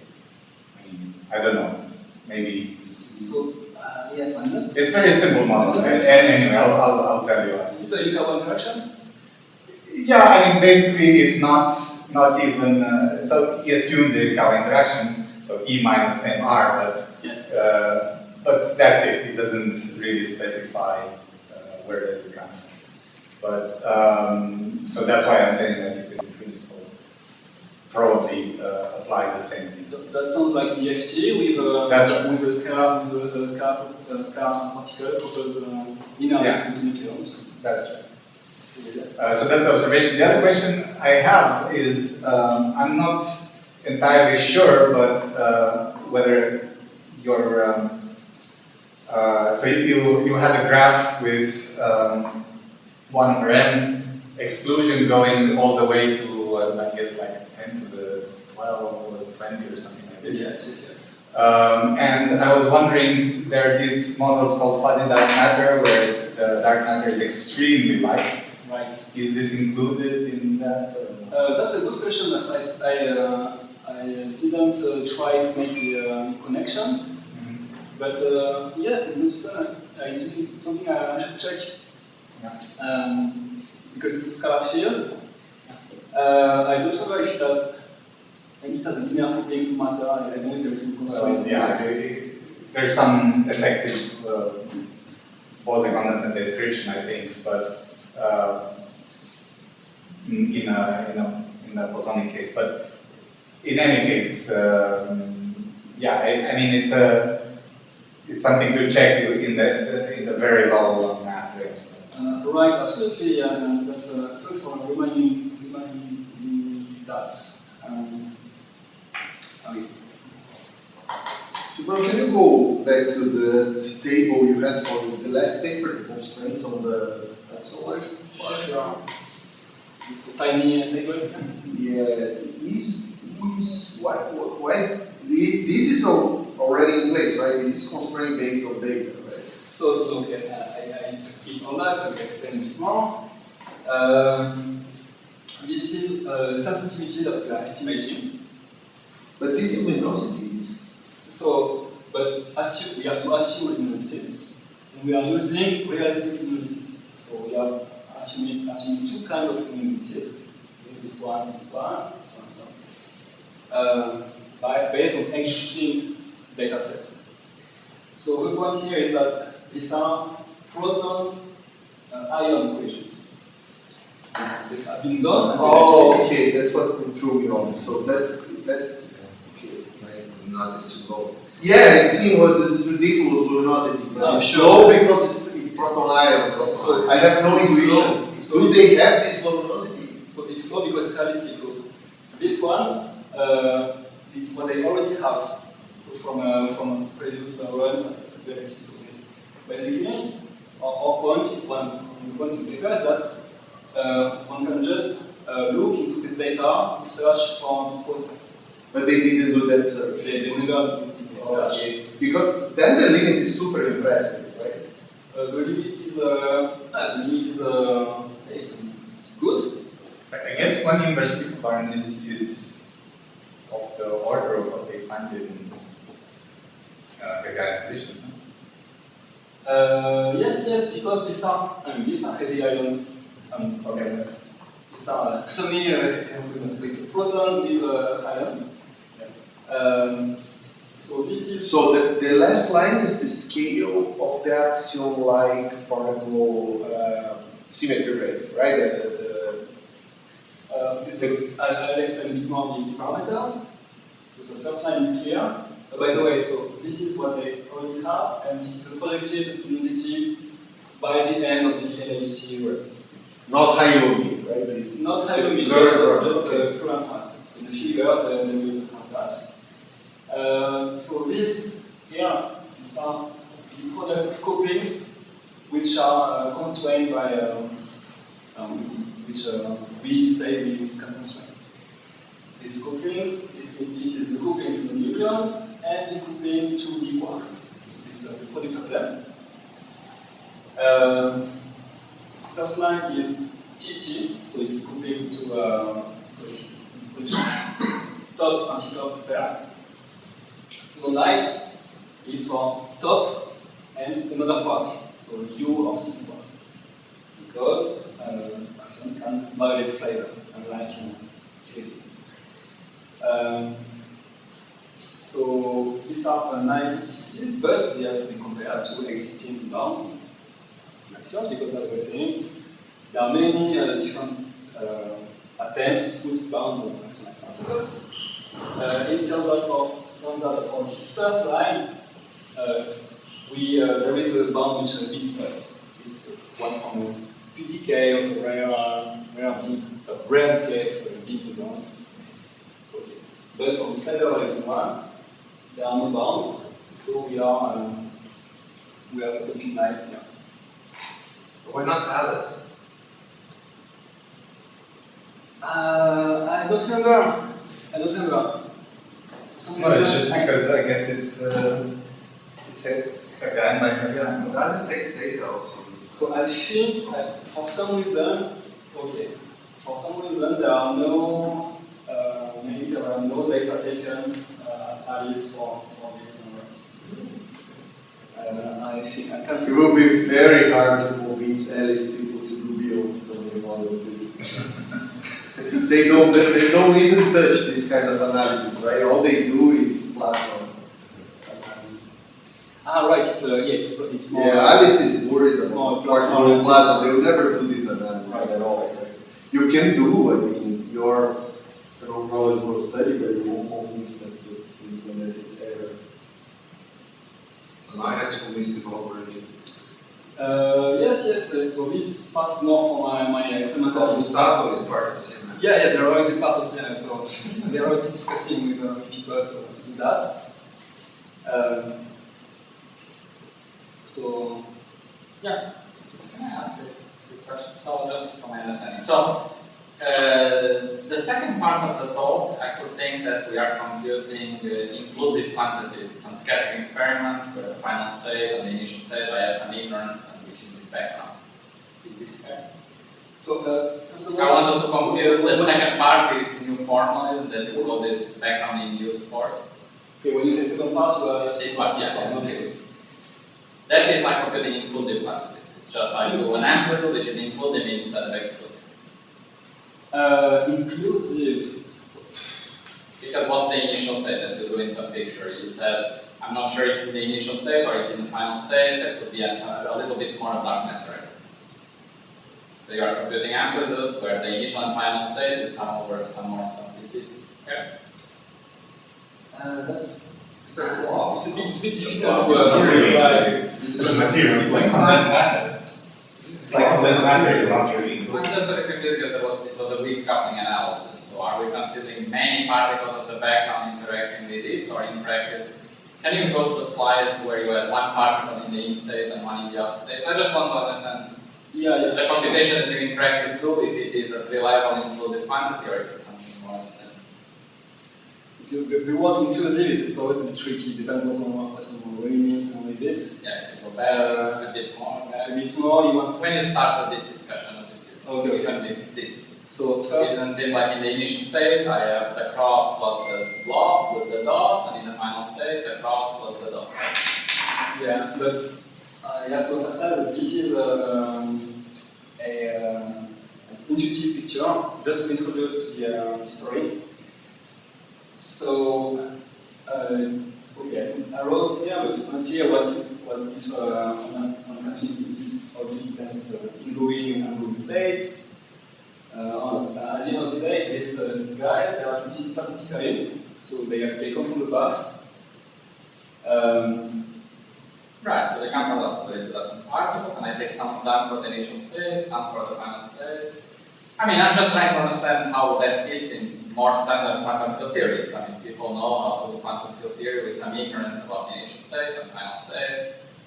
It's not possible that this is something that needed to be developed now to do this. It's possible that what you did. So the overall framework, it's on two.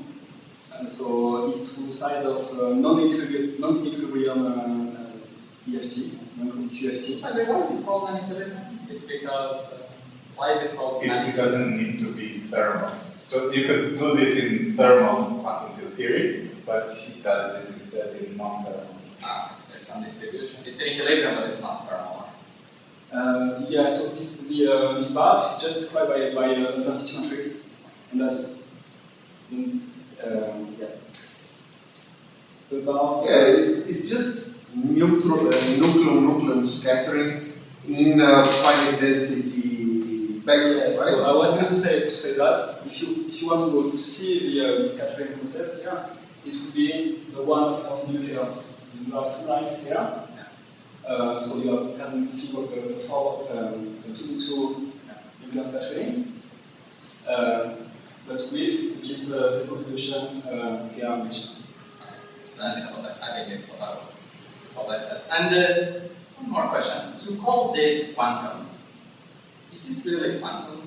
So You used the word quantum because there was a loop. So I did not call this part quantum. No, not this part, the other part. Okay, so let's say Some point you had V quantum. Is it fair to call this part quantum? yes, this is definitely quantum. There is no classical way to compute that. Really, and you have to insert.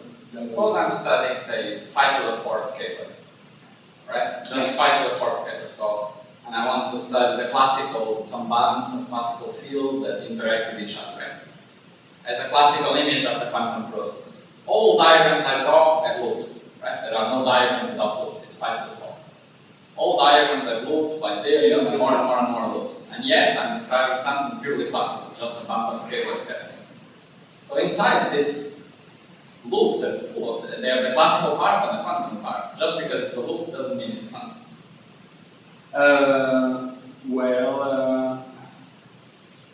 I mean, if you make, let's say if you make if you count the powers of h bar. So this comes, the final result comes with power of h bar. Yes. So this will come with the power of h bar. Yes. Isn't it surprising because there are also classical processes? Imagine dark matter indeed has some charge and they can only exist in pairs, but they can exist quantum mechanically or classically as well. Why would the classical part be washed away?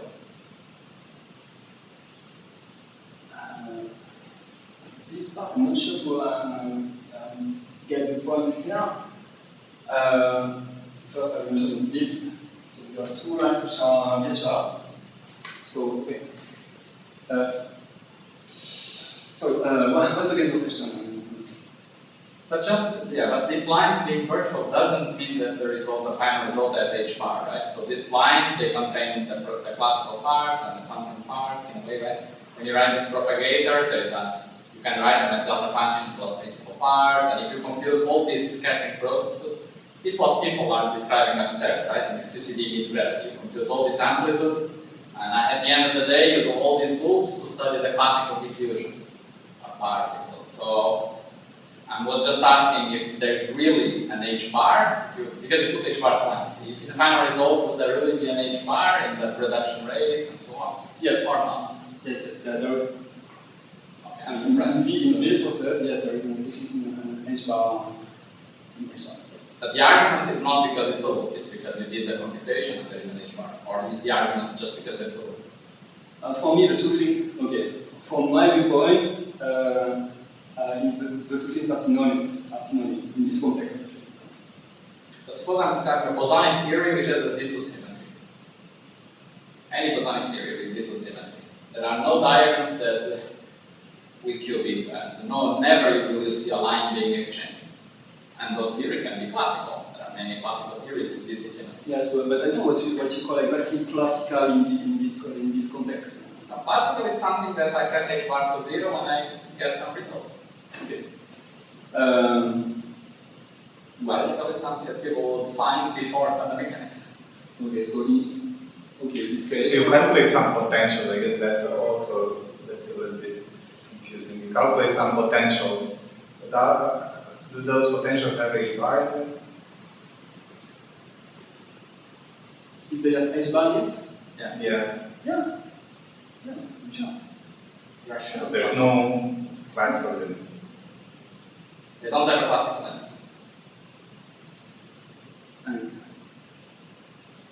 So the 5 bar having expectation or not? Sorry? Related to 5 bar having a classical value? No. For example, imagine these are propagators that are massive. Then all these loops, etc., contain in particular the diagram where you shrink everything. That's just a contact interaction. It's inside this diagram, the contact interaction. Yeah, the contact interaction is. And the contact interaction. Yeah, it's classical. And it's a part of the diagram. Fine. Okay. So the diagram, if I compute, keeping track of momentum and so on, it contains h bar, and then I take carefully the limit of h bar to 0. And often the diagram is a classical part and a quantum part.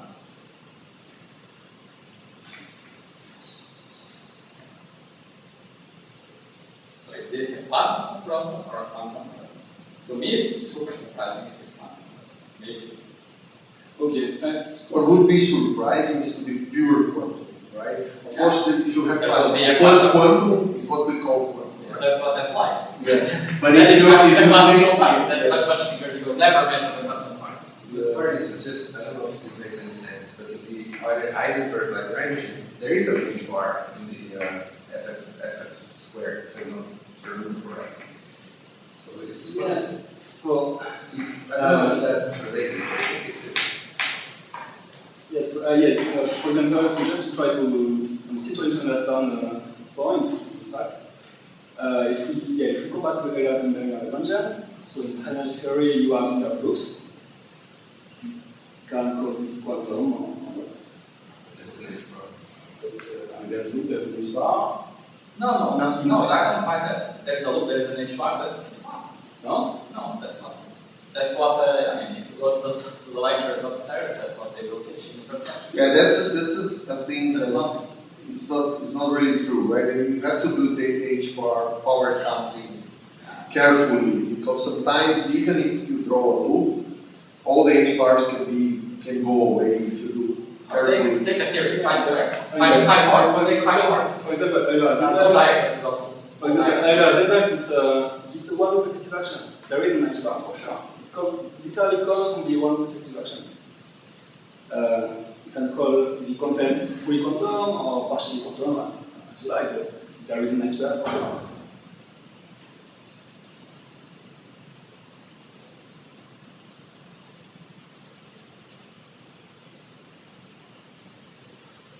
Well, I guess part of the question is what is the effective field theory from, right?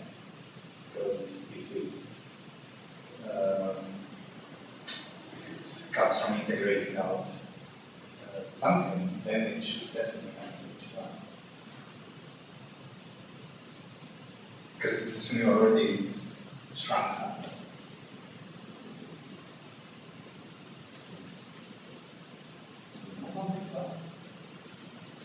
So I agree with that. I think. That's the example of why the Heisenberg.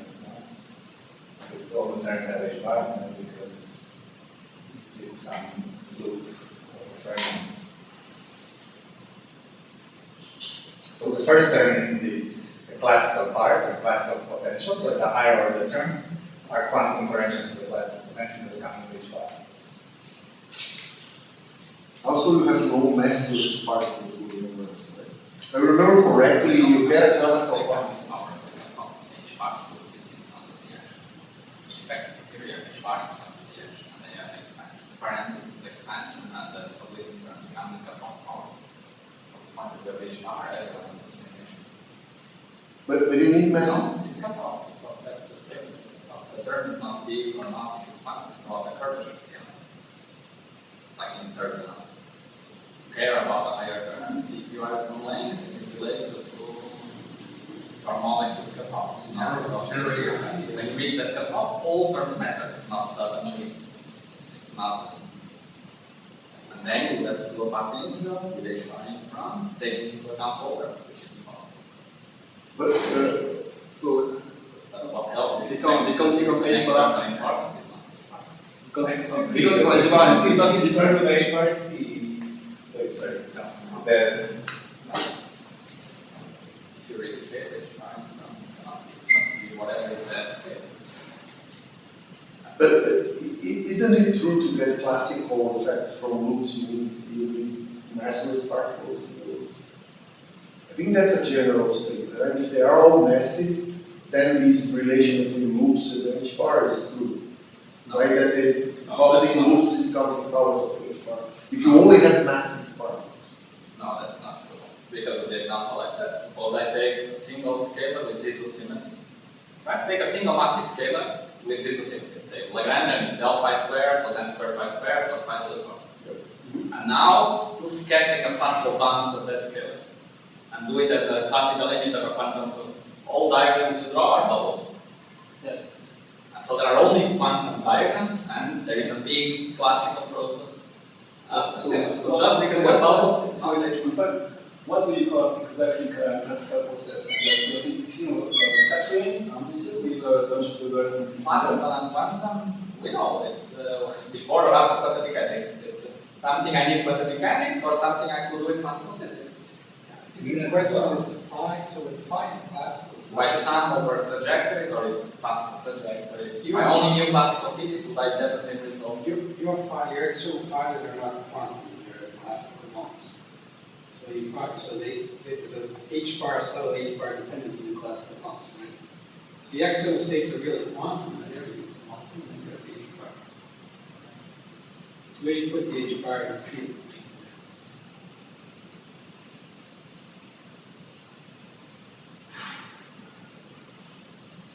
I'm not sorry, I did not follow. So you want to scatter classical norms. I want to It doesn't even need to be classical numbers.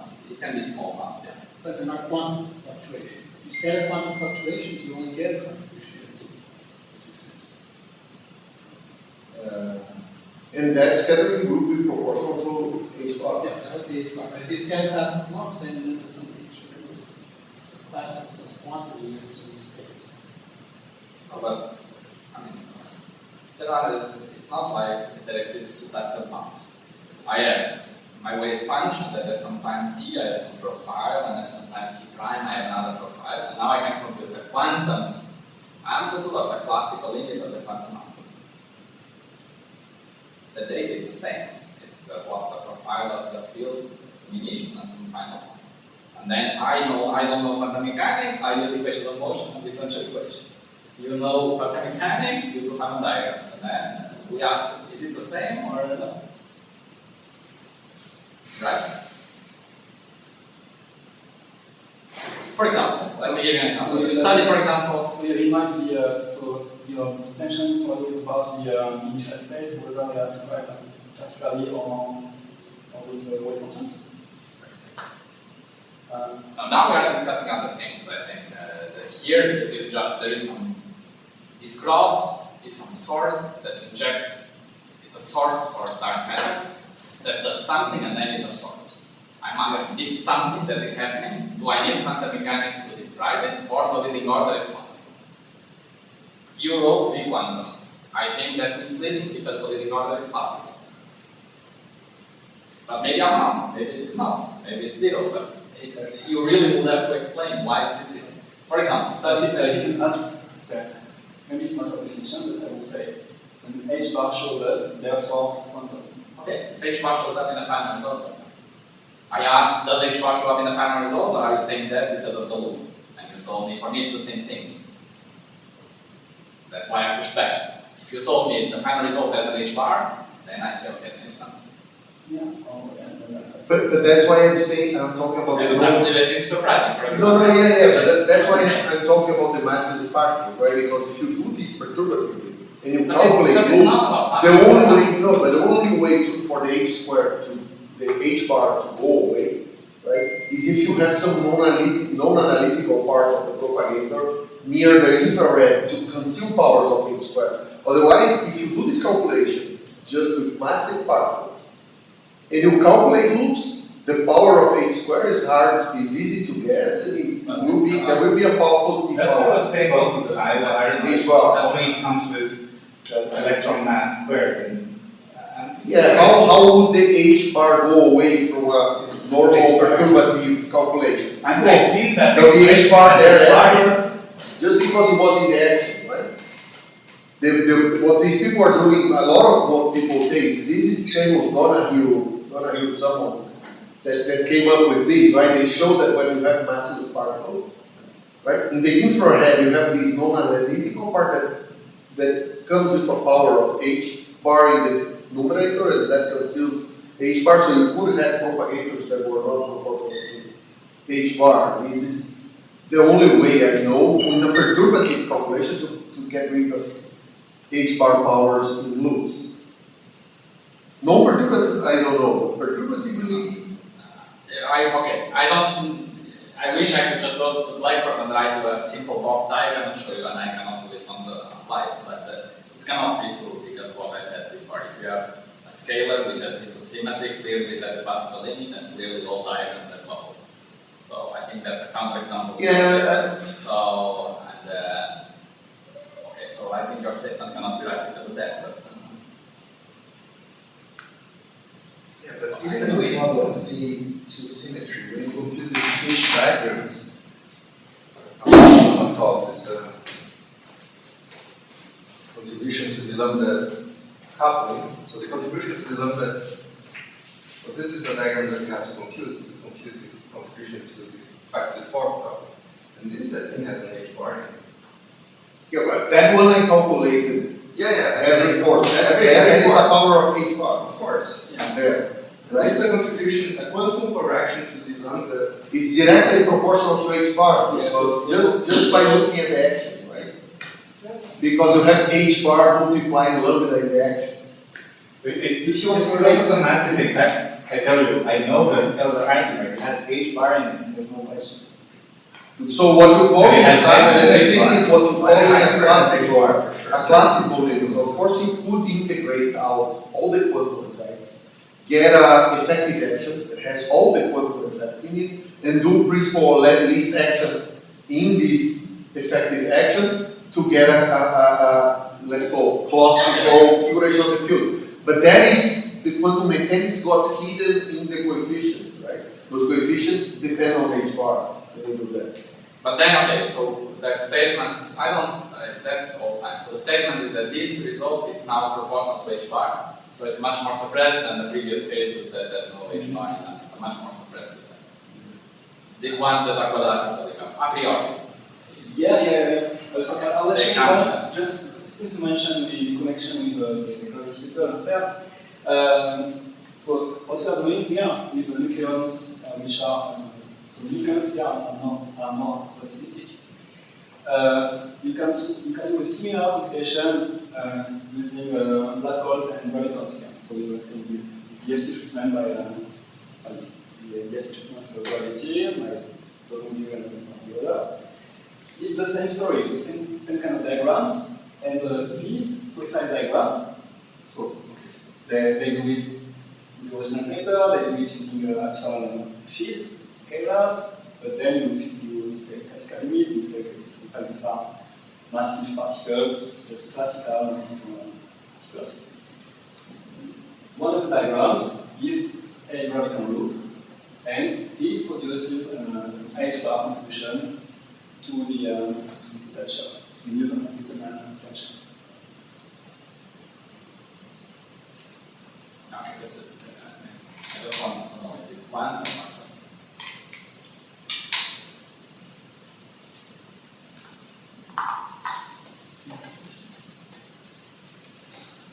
Okay. You missed the first part.